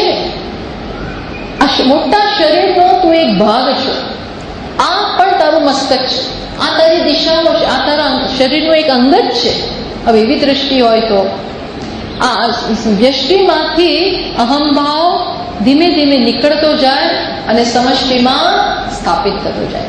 સમષ્ટિમાં અહમભાવ અને વ્યષ્ટિમાંથી નીકળી જાય. એ કરવું પડે, બહુ જ આમ અઘરું છે. જેટલું વધારે આપણું દ્રઢ અભિમાન હોય, જેટલું વધારે હું આ જ છું એવું હોય, એટલું આ મુશ્કેલ પડે. પણ વાસ્તવિકતા તો એ જ છે કે બધું જ, એટલે ત્યાં પણ છંદોગ્યોપનિષદમાં આવું જ વસ્તુ ઉપાસના રૂપે આપે છે. 5મા અધ્યાયમાં ત્યાં શું કહે છે, આ વાક્ય બધાએ સાંભળ્યું છે ને, સર્વમ ખલુ ઇદમ બ્રહ્મ. એ ત્યાં ઉપાસનાના ચેપ્ટરમાં આવે છે. ઉપાસનાના, ત્યાં બી જ્ઞાન નથી આ, ત્યાં ઉપાસનાના ચેપ્ટરમાં આ વાક્ય મૂકી દીધું છે. કયું વાક્ય? સર્વમ ખલુ ઇદમ બ્રહ્મ. એવી ઉપાસના કરે. ઇન્ડીડ એવરીથિંગ ઇઝ બ્રહ્મ, એમ વિચાર. અને કેવી રીતે કહ્યું? તદ જલાન ઇતિ શાંત ઉપાસિત. શાંત પડ, એક બાજુ બેસી જા અને આવો વિચાર કર કે એમાં જ બધું છે, એને કારણે જ ક્રિયાઓ થઈ રહી છે અને એમાં જ બધું હવે મળી જવાનું છે. આ બધું એને કારણે જ, એવી ભાવના કરવાનું કે છે. આ ઉપાસનાનો વિષય છે. હજી સમજ નથી પૂરેપૂરી, પણ એવરી ટાઈમ આપણને સ્વાર્થના વિચાર, નેરો માઇન્ડેડનેસ એવું જ્યારે હોય, આપણે આપણી જાતને એક નાના બાઉન્ડ્રીમાં બાંધી દેતા હોઈએ, સતત એના ઉપર આક્રમણ કરી અને આ વિશાળતાનો ખ્યાલ સ્થાપિત કરીએ. સતત કુટુંબમાંથી નીકળીને સમાજમાંથી નીકળીને નગરમાંથી નીકળીને રાજ્યમાંથી નીકળીને દેશમાંથી નીકળીને આખા દુનિયામાં આખું હું જ છું. જ્યાં કંઈ થાય છે મને થાય છે, જે કંઈ થઈ રહ્યું છે મને થઈ રહ્યું છે. It should touch me. આ મને થઈ રહ્યું છે. સી, જેટલા આ ખ્યાલથી નજીક એટલા આપણે ઈશ્વર સાથે એક. જેટલા આ ખ્યાલથી દૂર એટલા ઈશ્વરથી દૂર. કારણ કે ઈશ્વર તો શું છે? વિરાટ. હવે આપણને કંઈ પડી ના હોય ત્યાં શું થયું, ને કશું કંઈ ખબર ના હોય, ને કંઈ પેટનું પાણી ના હલે, અને ખબર હોય તો ચોપડી બંધ કરીને બેસી જઈએ, છાપું બંધ કરીને બેસી જઈએ. અર્થાત વી ડોન્ટ કેર. એવું હોય તો શું છે? એમાં શું વાંધો છે? હું બધું ક્યાં કરવા છું? મને શું, મારી પાસે ક્યાં સમય છે? હું બધું ક્યાં? પણ આ એકમાંથી છૂટો તો પડી જ ગયો, છૂટા પડ્યા સિવાય. એવું તો થાય. હકીકત તો આ જ છે ને, આ અલગ તો છે જ નહીં. આખું જગત પંચમહાભૂતોનું જ છે. આપણે જોયું છે તત્વબોધમાં કે આ સ્થૂળ પંચમહાભૂતો એ શું છે? એમાં તન્માત્ર રૂપે, જેને આકાશ કહે છે, એમાં તન્માત્ર રૂપે બધા તત્વો છે જ. આકાશ ઇઝ નોટ પ્યોર આકાશ, એકલું આકાશ નથી. એમાં શું છે? સાથે અગ્નિ, જળ, વાયુ, પૃથ્વી બધું જ છે, પણ મેજર પાર્ટ આકાશનું છે. એમ વાયુમાં એ બધા જ છે. એક એક વસ્તુ તપાસો, એમાં બધું જ છે. કે છે ને, પિંડમાં બ્રહ્માંડ છે. પિંડમાં એક નાની વસ્તુમાં બ્રહ્માંડ રહેલું છે. માત્ર આપણી દ્રષ્ટિમાં જ નથી. માત્ર દ્રષ્ટિમાં જ નથી હોતું. દ્રષ્ટિમાં માત્ર હું ને મારું, હું મારા દીકરા અને દીકરી અને પતિ ને પત્ની ને ભાઈ ને બેન ને બહુ તો પાડોશી, બહુ તો પાડોશી. આપણે આપણા ગમે એનો ના નથી. એવું એની ના જ નથી. પણ એની પાછળ શું હોય છે? માત્ર એક અધ્યારોપ જ, આ મારા અને બીજા નહીં. તો તાત્વિક રીતે જોઈએ તો કોઈ વસ્તુ અલગ જ નથી. પણ આ ન ખબર હોય તો આપણે ઘણી બધી વસ્તુથી વંચિત રહી જઈએ છીએ. વંચિત રહી જાય. કઈ દ્રષ્ટિએ? આ ભાવના આપણી વિકસતી નથી, આપણે લાગણીના સ્તરે આપણે વિકસતા નથી, બુદ્ધિના સ્તરે વિકસતા નથી, વિકાસ નથી થતો. એટલો વિકાસ રહી ગયો, વિકાસ રહી જાય છે. જેમાં બધાને અવકાશ હોવો જોઈએ એમાં માત્ર એક જરાકને અવકાશ હોય તો એટલો લોસ તો છે જ. એટલે અહીં કઈ ઉપાસના કે સમગ્ર જગતમાં આ ઈશ્વર જ છે, 8 મૂર્તિ રૂપે રહેલો. એ તું જો, વારંવાર જો, સતત ઉપાસના જ કર, અનુષ્ઠાન કર. અહીં સુરેશ્વરાચાર્યજી કહે છે એ સિવાય કઈ છે જ નહીં. એ કે છે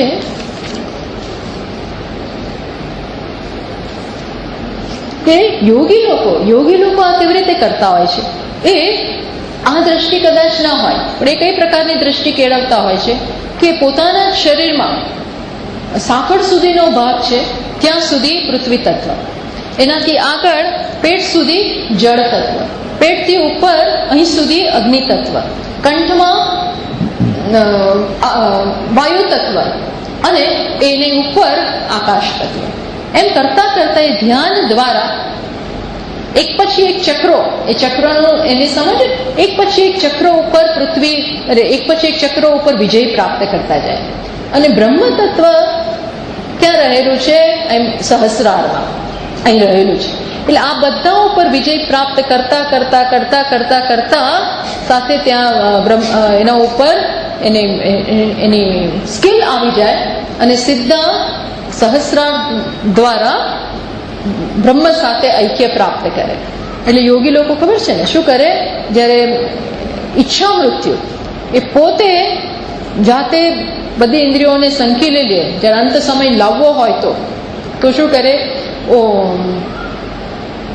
પેલો 8મા અધ્યાયમાં પેલો શ્લોક છે ને, ઓમ ઇતિ એકાક્ષરમ બ્રહ્મ વ્યાહરણમાં અનુસ્મરણ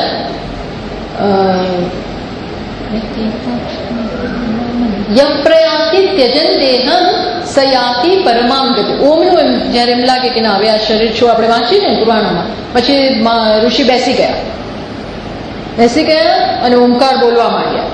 ઓમ ઓમ ઓમ ઓમનો ઉચ્ચાર કરતા જાય, ઉચ્ચાર કરતા કરતા કરતા એક પછી એક ચક્રો ઉપર વિજય પ્રાપ્ત કરતા કરતા આખો પ્રાણ અહીં સહસ્રારમાં લઈ આવે અને ત્યાંથી પછી વિદાય લઈ લે.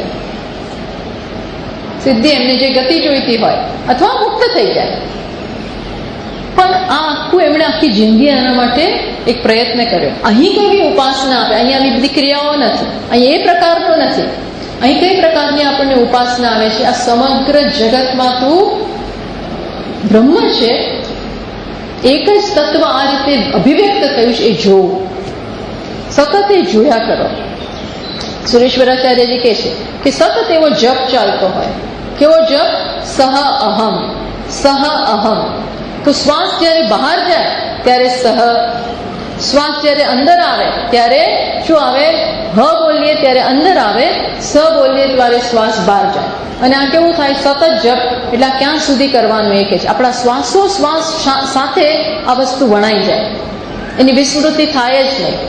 શ્વાસ બહાર કાઢીએ ત્યારે સહ, અંદર લઈ ત્યારે અહમ. ટૂંકમાં સતત અજપાજપ કહેવાય. અને શું કહેવાય? અજપાજપ. સતત ચાલતું હોય. સોહમ સોહમ સોહમ સોહમ. આ હું છું, આ હું છું. સહ અહમ એનું ઊંધું કરો તો શું થાય? અહમ સહ, સહ અહમ, અહમ સહ. તે હું છું અને હું તે છું. તે હું છું, હું તે છું. હવે યોગી લોકો હવે ઉપાસના કરતા હોય, જો પૂરેપૂરું જ્ઞાન હોય કે ના હોય, પણ એની અસર થાય, એની અસર જરૂર થાય. તો સતત આ પ્રકારના જપ દ્વારા એ મનને શુદ્ધ કરે છે, એકાગ્ર કરે છે. એમને એ પ્રકારનું જ્ઞાન હોય અને એકાગ્ર કરી અને સીધું તત્વમાં સ્થાપિત કરી દે. એ પ્રકારની અહીંયા આપણને ઉપાસના આપી. કઈ પ્રકારની? કે સમગ્ર જગતમાં વ્યક્ત થયેલો જે પરમેશ્વર છે એના સિવાય કંઈ છે જ નહીં. એ તો હકીકત છે, એના સિવાય કંઈ છે નહીં. એ દ્રષ્ટિથી આપણે જોઈએ. આ વ્યક્ત થયેલા, અષ્ટમૂર્તિ રૂપે વ્યક્ત થયેલા પરમાત્મા તરફ આ રીતે જે વ્યક્ત થયા છે એ દક્ષિણામૂર્તિને મારા નમસ્કાર, એને મારા નમસ્કાર, એ રીતે અહીં બતાવ્યું. પછી હવે કે છે આગળ, હવે શું છે છેલ્લે ફલશ્રુતિ. ફલશ્રુતિ એટલે આ સતત આ કરતા હોય, માત્ર જપ પણ કરતા હોય તો એનું શું ફળ પ્રાપ્ત થાય છે એ આપણને 10મા શ્લોકમાં કહે છે. જોઈએ આપણે.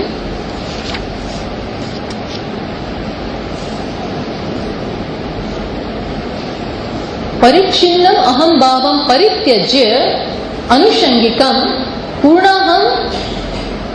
પૂર્ણોહમ અવલાભ અસ્ય સ્તોત્રસ્ય ફલમુચ્યતે. ઉપાધિ જે સીમિત છે એમાંથી અહમભાવ છોડી અને જે તત્વને સમજી શકે છે એનું શું ફળ છે એ હવે આપણને કહે છે. જો 10મા શ્લોકમાં સર્વાત્મત્વમિતિ સ્ફુટીકૃતમિદં યસ્માદમુષ્મિં સ્તવે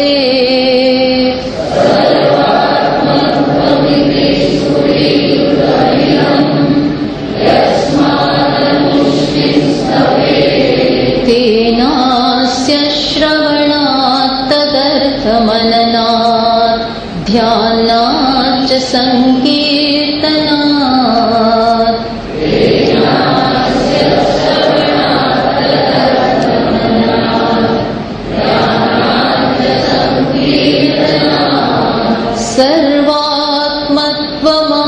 સર્વાત્મત્વમહાવિભૂતિ સહિતં સ્યાદીશ્વરત્વં સ્વતઃ.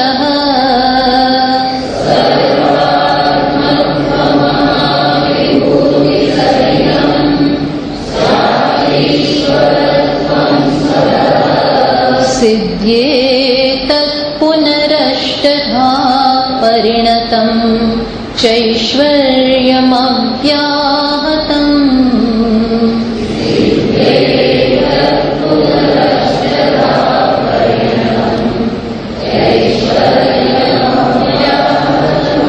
શું કે છે, શું ફળ પ્રાપ્ત થાય છે? તો આખા સ્તોત્રમાં આપણે જોયું કે કોને વ્યક્ત કરવામાં આવ્યા. દરેક શ્લોકના કેન્દ્રમાં મેઇન અભિનેતા કોણ હતા? દક્ષિણામૂર્તિ છે. એ જ જીવ રૂપે, એ જ ઈશ્વર રૂપે, એ જ ભ્રમિત રૂપે, એ જ અવભાષક રૂપે, એ જ સત રૂપે, એ જ સુષુપ્તિમાંથી ઉઠેલા રૂપે. સુષુપ્તિમાંથી ઉઠ્યા અને પછી શું કહે છે? એ જ જે હું સૂતો હતો એ જ હું અત્યારે છું. ટૂંકમાં આ બધા શ્લોકમાં એ જ દક્ષિણામૂર્તિને છેલ્લે અષ્ટમૂર્તિ રૂપે એમને જ વ્યક્ત કરે. એ જ છે, એની જ આ લીલા, એની જ આ વિભૂતિ. એમ સર્વાત્મત્વમ ઇતિ સ્ફુટીકૃતમ ઇદમ સ્તોત્રે. આ સ્તોત્રમાં અમુષ્મિન સ્તોત્રે, આ સ્તોત્રમાં આ રીતે શેને વ્યક્ત કરવામાં આવ્યું? તો કે સર્વાત્મત્વને, દક્ષિણામૂર્તિના સર્વાત્મત્વ, એક જ ઈશ્વર, એક જ તત્વ વ્યાપ્ત છે જુદા જુદા રૂપે, એ અહીં વ્યક્ત કરવામાં આવ્યું. એક જ છે એ કોઈક બતાવે ત્યારે થાય, બાકી તો બધા નામ રૂપ અલગ અલગ છે તો આપણે આ અલગ એવું માની બેસીએ.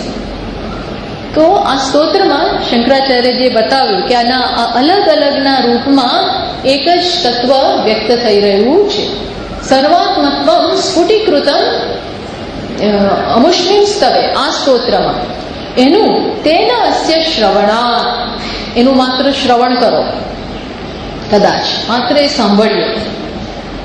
એનાથી આગળ તદર્થ મનનાત, એના અર્થનું મનન કરીએ, સતત આનો વિચાર કરીએ, સાંભળ્યા કરતા હોઈએ, વિચાર કરતા હોઈએ અને એનાથી આગળ ધ્યાન કરીએ.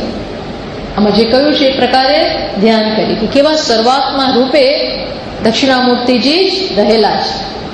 હવે કંઈ પણ વ્યવહાર કરતો ત્યારે આપણે શું સ્ટ્રાઇક થાય?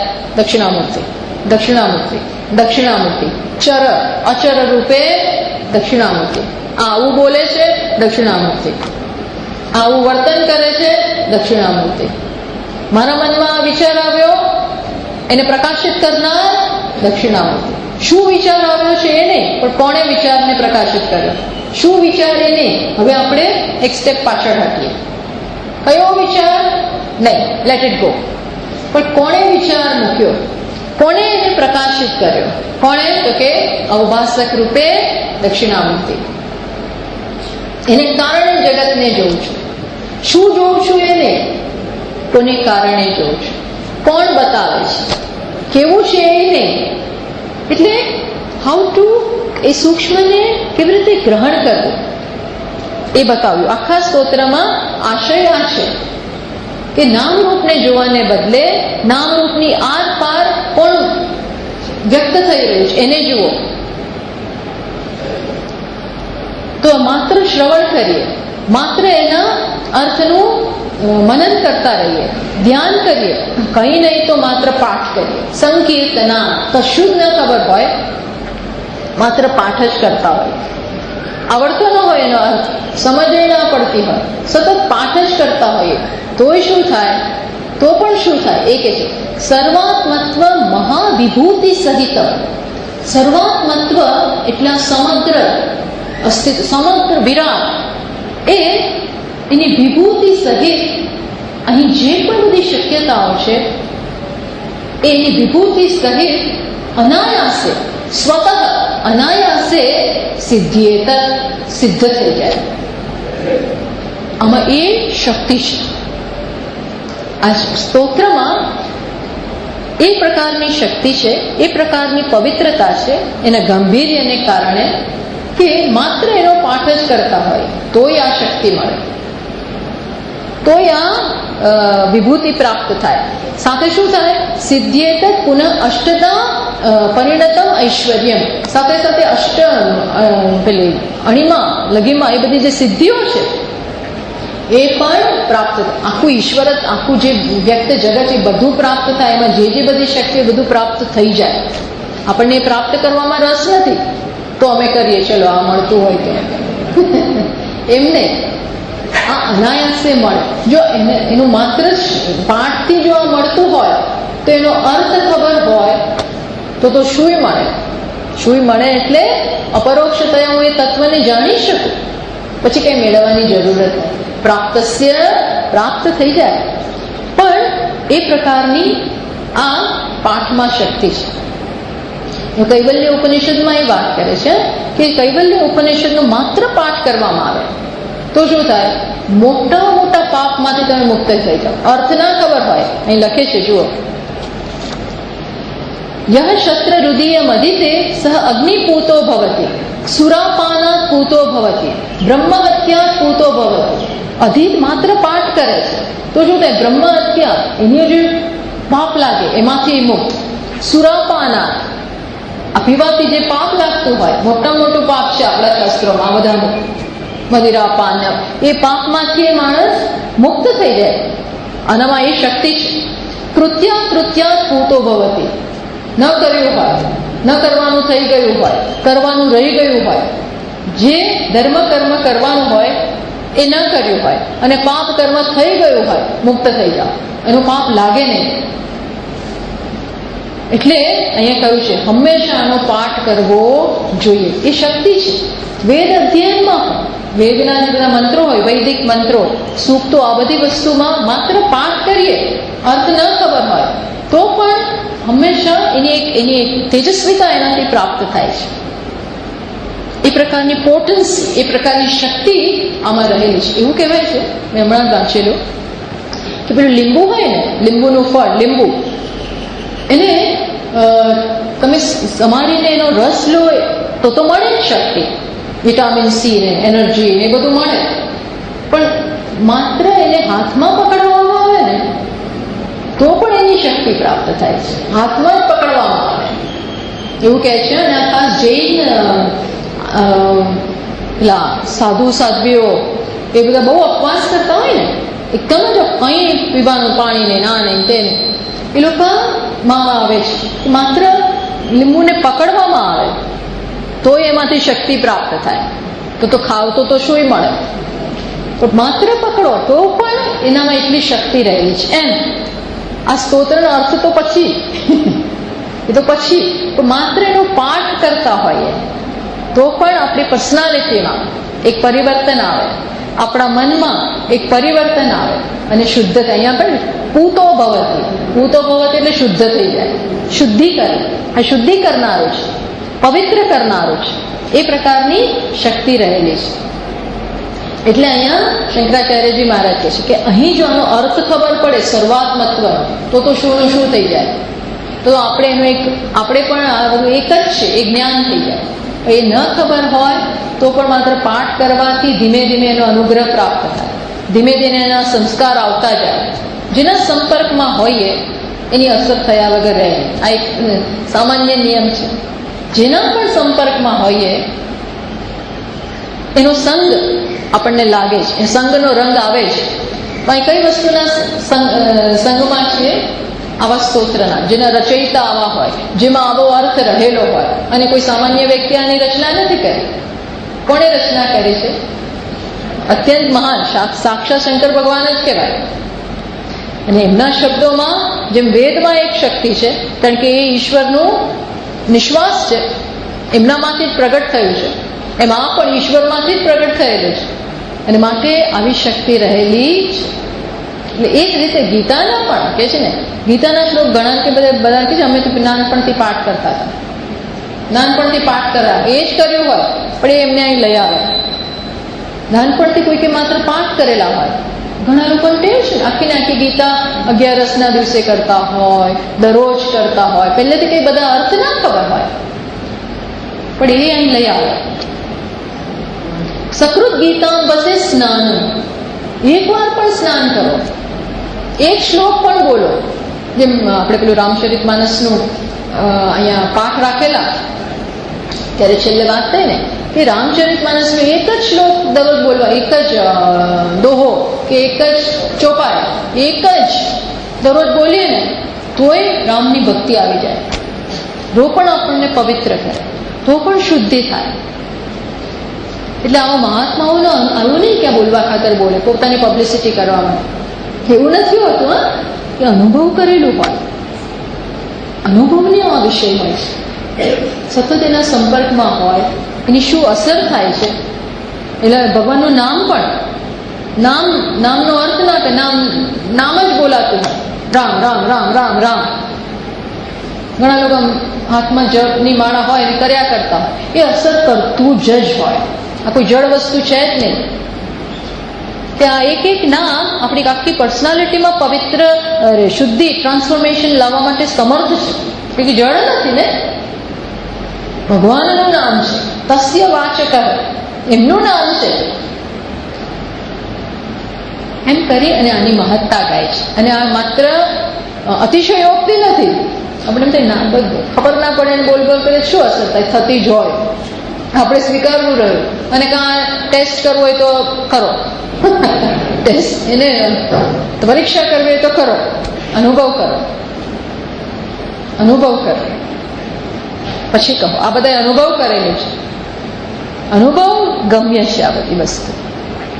એટલે એ રીતે અહીં બધી એને અણીમાં લઘીમાં કેટલી બધી સિદ્ધિઓ છે, એ બધી 8 સિદ્ધિની અહીં વાત કરે છે. અહીં તો બહુ લંબાણપૂર્વક કઈ સિદ્ધિ, પણ એટલે આપણે વર્ણન નથી કરતા, કારણ કે નહીં તો આ સ્તોત્ર બાજુમાં રહી જાય અને આપણે અણીમાં લઘીમાં ગરીમાં એટલું વર્ણન છે કે આમ કરો એટલે આમ થવા માંડે.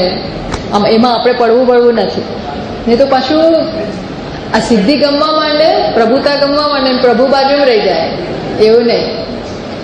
એટલી પ્રભુતા ગમે ને તો પ્રભુ કે છે ને લક્ષ્મીજી પસંદ પડી જાય અને નારાયણ ના ગમે તો પછી લક્ષ્મીજી જવાના ક્યાં? છેલ્લે ક્યાં જવાના? એ તો જતા રહેશે નારાયણ જ્યાં હશે, તો તમે ક્યાંય ના નહીં રહો. એવું થાય. એટલે અણીમાં, મહિમા, લઘીમાં, ગરિમા, પ્રાપ્તિ, પ્રાકામ્ય, ઈશિત્વ, વશિત્વ, આ બધી સિદ્ધિઓ અનાયાસે પ્રાપ્ત થાય, અનાયાસે આવી જાય. આપણે જોઈતી બોઈતી નથી, પણ અહીં એ વસ્તુની વાત કરી કે અનાયાસે સતત પાઠ કરો, ચિંતન કરો આનું, તો ઈશ્વરત્વ અનાયાસે સિદ્ધ થઈ જાય. એ કર્યું. આમ અહીં આ રીતે આ સ્તોત્ર આપણે સમાપન એનું કરીએ છીએ. અત્યંત, મારી દ્રષ્ટિએ તો અત્યંત સુંદર અને બધું જ આખા શાસ્ત્રનો સાર. પહેલેથી જ એમણે સીધી આડી અવડી કોઈ વાત જ ના કરી. શું વાત કરી? કે જગત મિથ્યા છે, જગત જેને બહાર માનો છો એ છે ખરેખર ક્યાં? નિજ અંતર્ગતમ, આત્મામાં જ રહેલું છે, આત્માનો જ અધ્યારોપ છે અંદર અને બહાર. આ તો આપણે ઊંઘતા હોય તો ઉઠાડી મૂકે એવો વાક્યો છે. આ બધા અહીંયા જે કહેવામાં આવ્યું એ આપણને જગાડવા માટે પૂરતું છે. જે જગતને બહાર માનીએ છીએ જગત અંદર છે, અંદર એટલા શરીરમાં નહીં, મનનો અધ્યારોપ છે. સર્જન એટલે સંકલ્પ, સંકલ્પથી વધારે સર્જન નથી એ કહ્યું આપણે. આનો અર્થ આવો થયો કે સર્જન સંકલ્પથી વધારે છે જ નહીં, અને એને સાચું માનીએ છીએ. છે મારું પોતાનું વિલાસ. જે દક્ષિણામૂર્તિજી પ્રબોધ સમયે જ્યારે બધા જાગી ગયા અને શું જોયું કે આ તો બધું હું જ છું, એવો સાક્ષાત્કાર કર્યો. આ હું જ છું, અમારાથી અન્ય છે નહીં. તત પણ હું છું, તત અને ત્વમનું પૂર્ણ ઐક્ય બતાવ્યું. આખા શ્લોકમાં, આખા સ્તોત્રનો પ્રત્યેક એના શ્લોકનો બહુ ગંભીરતાપૂર્વક લઈને એક જ શ્લોક લઈએ અને બેસીએ અને વિચાર કરીએ તો કશે બીજાની જરૂર જ ના પડે. એ પ્રકારે આ બધા શ્લોક પર્યાપ્ત છે. આખું સ્તોત્ર ખૂબ જ સુંદર છે. શક્ય હોય એટલો આપણે ન્યાય આપ્યો, બાકી આ તો ચાલે. સ્વામીજી મહારાજે 6 શિબિરો કરી, 6 નહીં 7 ને 7 શિબિર સુરેશ ભદ્રાચાર્યજીનું માનસ ઉલ્લાસ સાથે 7 શિબિરાની થઈ. ના 7 5 કે 6 કે જે પણ ટૂંકમાં આપણે તો અહીંયા એનું વિહંગાવલોકન જેવું કર્યું છે, વિહંગાવલોકન જેવું. છતાં પણ એ પણ બહુ ગંભીર છે આ એક સ્તોત્ર. તો મને ખૂબ આનંદ આવ્યો. બધા છે, બધાએ સાંભળ્યું બહુ ધીરજપૂર્વક, બહુ શાંતિથી. એટલે સાથે આ એક સુંદર રીતે આપણે સ્વાધ્યાય કર્યો. હરિઓમ. આપણે પહેલા ધ્યાન શ્લોક કરીએ. આના જે શરૂઆતના ધ્યાન શ્લોક છે એ કરીએ અને પછી શંકરાચાર્યજીનો શંકરમ એ કરીશું. ચલો, સ્તોત્રના ધ્યાન શ્લોક બધા કાઢજો. દક્ષિણામૂર્તિજીનું ધ્યાન. મૌન વ્યાખ્યા પ્રકટિત પર બ્રહ્મ તત્વૈયુમાનં વર્ષિષ્ઠાંતે વસદૃશિગણૈરાવૃતં બ્રહ્મનિશ્ચયૈः આચાર્યેન્દ્રં કરકલિતચિન્મુદ્રમાનन्दરૂપં સ્વાત્મારામં મુદિતવદनं દક્ષિણામૂર્તિમીડે વટવિટપી સમીપે ભૂમિભાગે નિષન્नं મુનિજનાનાં જ્ઞાનદાતારમારા ત્રિભુવનગુરુમીશં દક્ષિણામૂર્તિદેવં जननमरणदुःखच्छेददक्षं नमामि चित्रं वटतरोर्मूले वृद्धा शिष्या गुरुर्युवा गुरोस्तु मौनव्याख्यानं शिष्यास्तु छिन्नसंशयाः निधये सर्वविद्यानां विशजे भवरोगिणां सर्वलोकानां दक्षिणामूर्तये नमः. ॐ नमः प्रणवार्थाय शुद्धज्ञानैकमूर्तये निर्मलाय प्रशान्ताय दक्षिणामूर्तये नमः. श्रुतिस्मृतिपुराणानाम् आलयं करुणालयं नमामि भगवत्पादं शङ्करं लोकशङ्करं शङ्करं शङ्करम्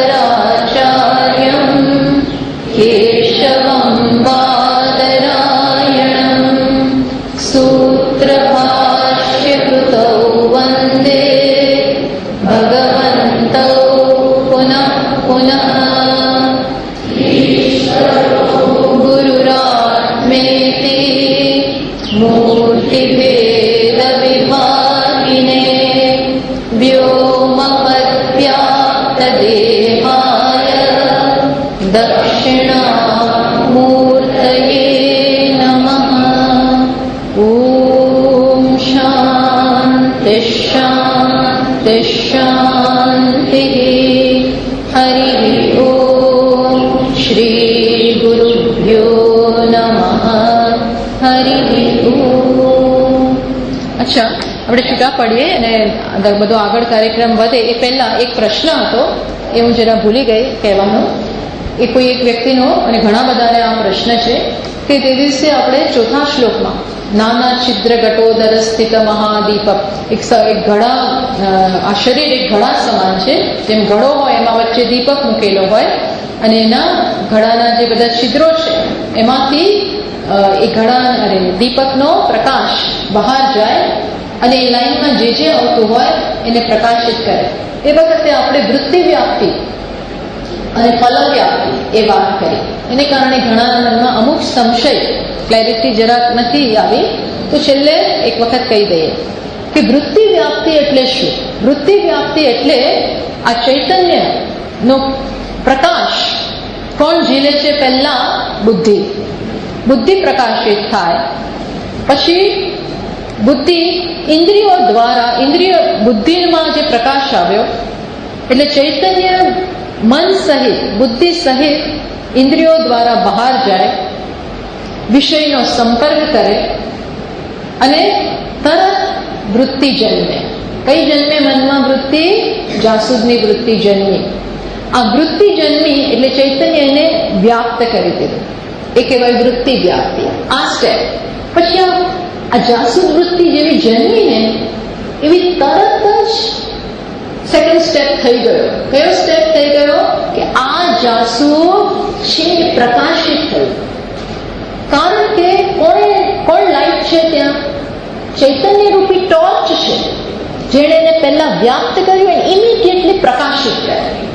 આ બે સ્ટેપનો અર્થ નહીં કે આ વૃત્તિ વ્યાપ્તિ ચૈતન્યને વ્યાપ્ત કર્યું અને પછી કલાક પછી, એવું નહીં. ઇમિડિયેટ, આ તો જે સમજાવવા માટે આપણે કહીએ છીએ કે એને વ્યાપ્ત કરીને તરત જ પ્રકાશિત થાય. ચૈતન્યમાં પછી લાઈટ પછી થાય એવું વ્યવસ્થા. આપણી ટ્યુબલાઇટ કરીએ 15 મિનિટે શરૂ થાય ઘણી વાર, એવું નહીં. આ તો વ્યાપ્ત કરીને ઇમિડિયેટ પ્રકાશિત કરે. અને જગત ક્યારે ભાસે છે? જ્યારે હું જાણું છું. આ ચૈતન્ય જાણનારું બને. જ્યાં સુધી માત્ર ચૈતન્ય રહે છે ત્યાં સુધી જગત પ્રકાશિત નથી થતું. પણ ક્યારે જગત પ્રકાશિત થાય? જ્યારે હું પ્રમાતા બનું, જ્યારે હું દ્રષ્ટા બનું, જ્યારે હું શ્રોતા બનું ત્યારે સાંભળી શકું, જ્યારે હું જોનાર બનું ત્યારે જોઈ શકું, જ્યારે હું સૂંઘનાર બનું ત્યારે સૂંઘી શકું. એમને શું હોય છે? ચૈતન્ય. પણ જ્યારે મનમાં આનો સંપર્ક થાય અને આની વૃત્તિ જન્મે ત્યારે જોનાર બન્યો. ખ્યાલ આવ્યો? એમને જગત આનું મને જ્ઞાન ના થાય. ચૈતન્ય છે પણ જ્ઞાન નથી. જ્ઞાન ક્યારે થાય? પ્રકાશ ક્યારે ભાષિત ક્યારે થાય? જ્ઞાન સ્વરૂપ ચૈતન્ય ખરો, પણ વિશેષ જ્ઞાન વાળો ચૈતન્ય ક્યારે બને? જ્યારે માત્ર ને માત્ર બુદ્ધિ ઉપર ચડીને ઇન્દ્રિયો દ્વારા બહાર નીકળી અને આનો સંપર્ક થાય અને તરત એને પ્રકાશિત કરે. ત્યારે ક્લિક થાય. ઓ ઘડો, ઓ ઘડિયાળ, ઓ શબ્દ, ઓ સુગંધ, દાળની સુગંધ, પેલાની સુગંધ. એ ક્યારે સ્વાદ? આ ક્યારે થાય? ચૈતન્ય along with mind, along with sense organs, પછી વિષય પ્રકાશિત થાય. આ એક ઘણાને આમાં પ્રશ્ન એક હતો, એટલે એ ફરી સમજાવ્યું. ચલો, આ સાથે આપણું આ શિબિર સમાપ્ત થાય છે. અને ગુરુજીના આશીર્વાદ વગર, ગુરુજીના કૃપા વગર આ હોલમાં, જો કે આપણે આ પહેલું થયું, પણ એ એમના કૃપા હોય, ગુરુ આખી પરંપરાનું, તો જ આ થઈ શકે. અને બધાનો, ઘણા બધાનો આમાં સહયોગ હોય તો જ આ વસ્તુ થઈ. એટલે ઈશ્વરની અને ગુરુની મહાન કૃપાનો આપણે અનુભવ કરીએ છીએ. આખું સ્તોત્રનું પારાયણ કરવું છે? ચલો. વિશ્વમ દર્પણ દૃશ્યમાન નગરી તુલ્યમ નિજાંતર્ગતમ પશ્યન્નાત્મનિ માયયા બહિર્વો ભૂતૈ યથા નિદ્રયા યસ્સાક્ષાત કુરુતે પ્રબોધ સમયે સ્વાત્માનમેવાદ્વયમ તસ્મૈ શ્રી ગુરુમૂર્તયે નમઃ શ્રી દક્ષિણામૂર્તયે બીજસ્યાંતરિવાંકુરો જગદિદં વિકલ્પં પુનઃ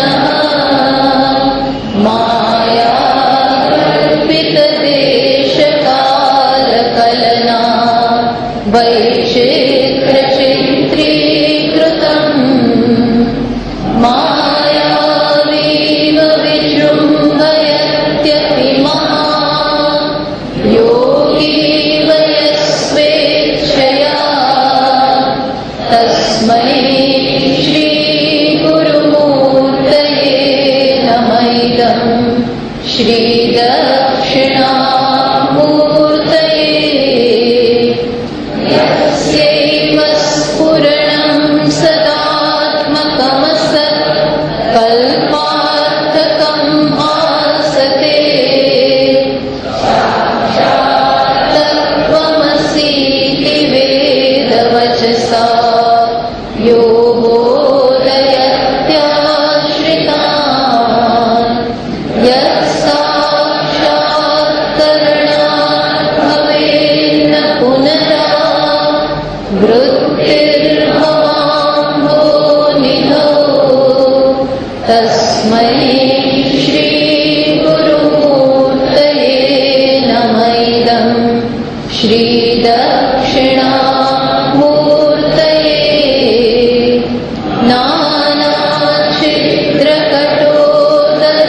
નાનાચિત્રકટોદરસ્થિતમહા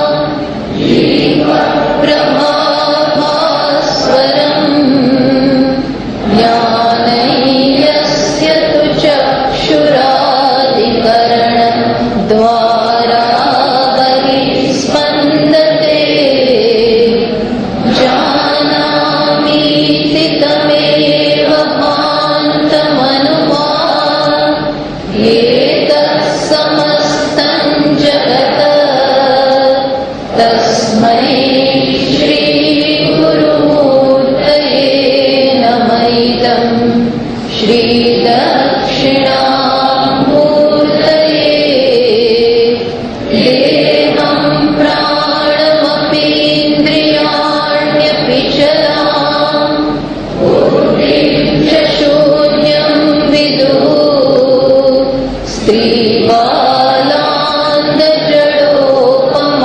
સ્ત્રીબાલાન્ધજડોપમાસ્ત્વમિતિ ભ્રાન્તાદૃશં વાદિનઃ માયાશક્તિવિલાસકલ્પિતમહા વ્યામોહસંહારિણે તસ્મૈ શ્રી ગુરુમૂર્તયે નમઃ શ્રી દક્ષિણામૂર્તયે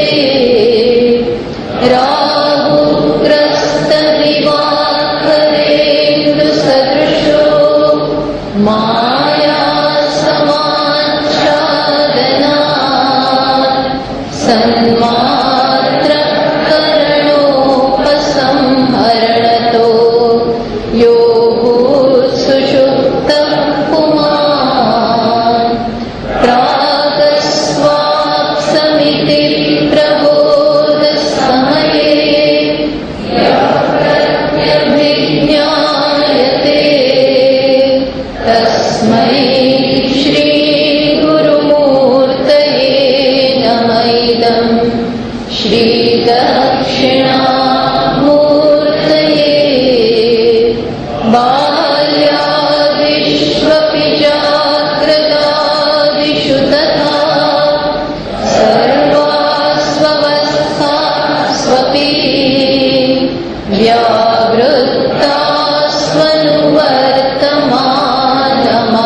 नित्यन्तस्फुरन्तं सदा स्वात्मानं प्रकटीकरोति भजतां यो मुद्रया भद्रया तस्मै श्रीगुरुमूर्तये नमः इदं श्रीदक्षिणामूर्तये विश्वं पश्यति कार्यकारणतया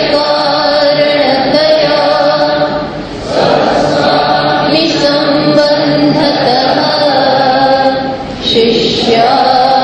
शिष्याचार्यतया तथैव पितृपुत्राद्यात्मना भेदतः स्वप्ने जागृतिवाय एष पुरुषो माया परिभ्रामितः तस्मै श्रीगुरुमूर्तये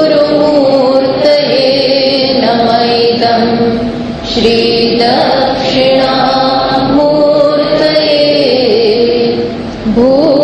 भूरम्भास्य नलो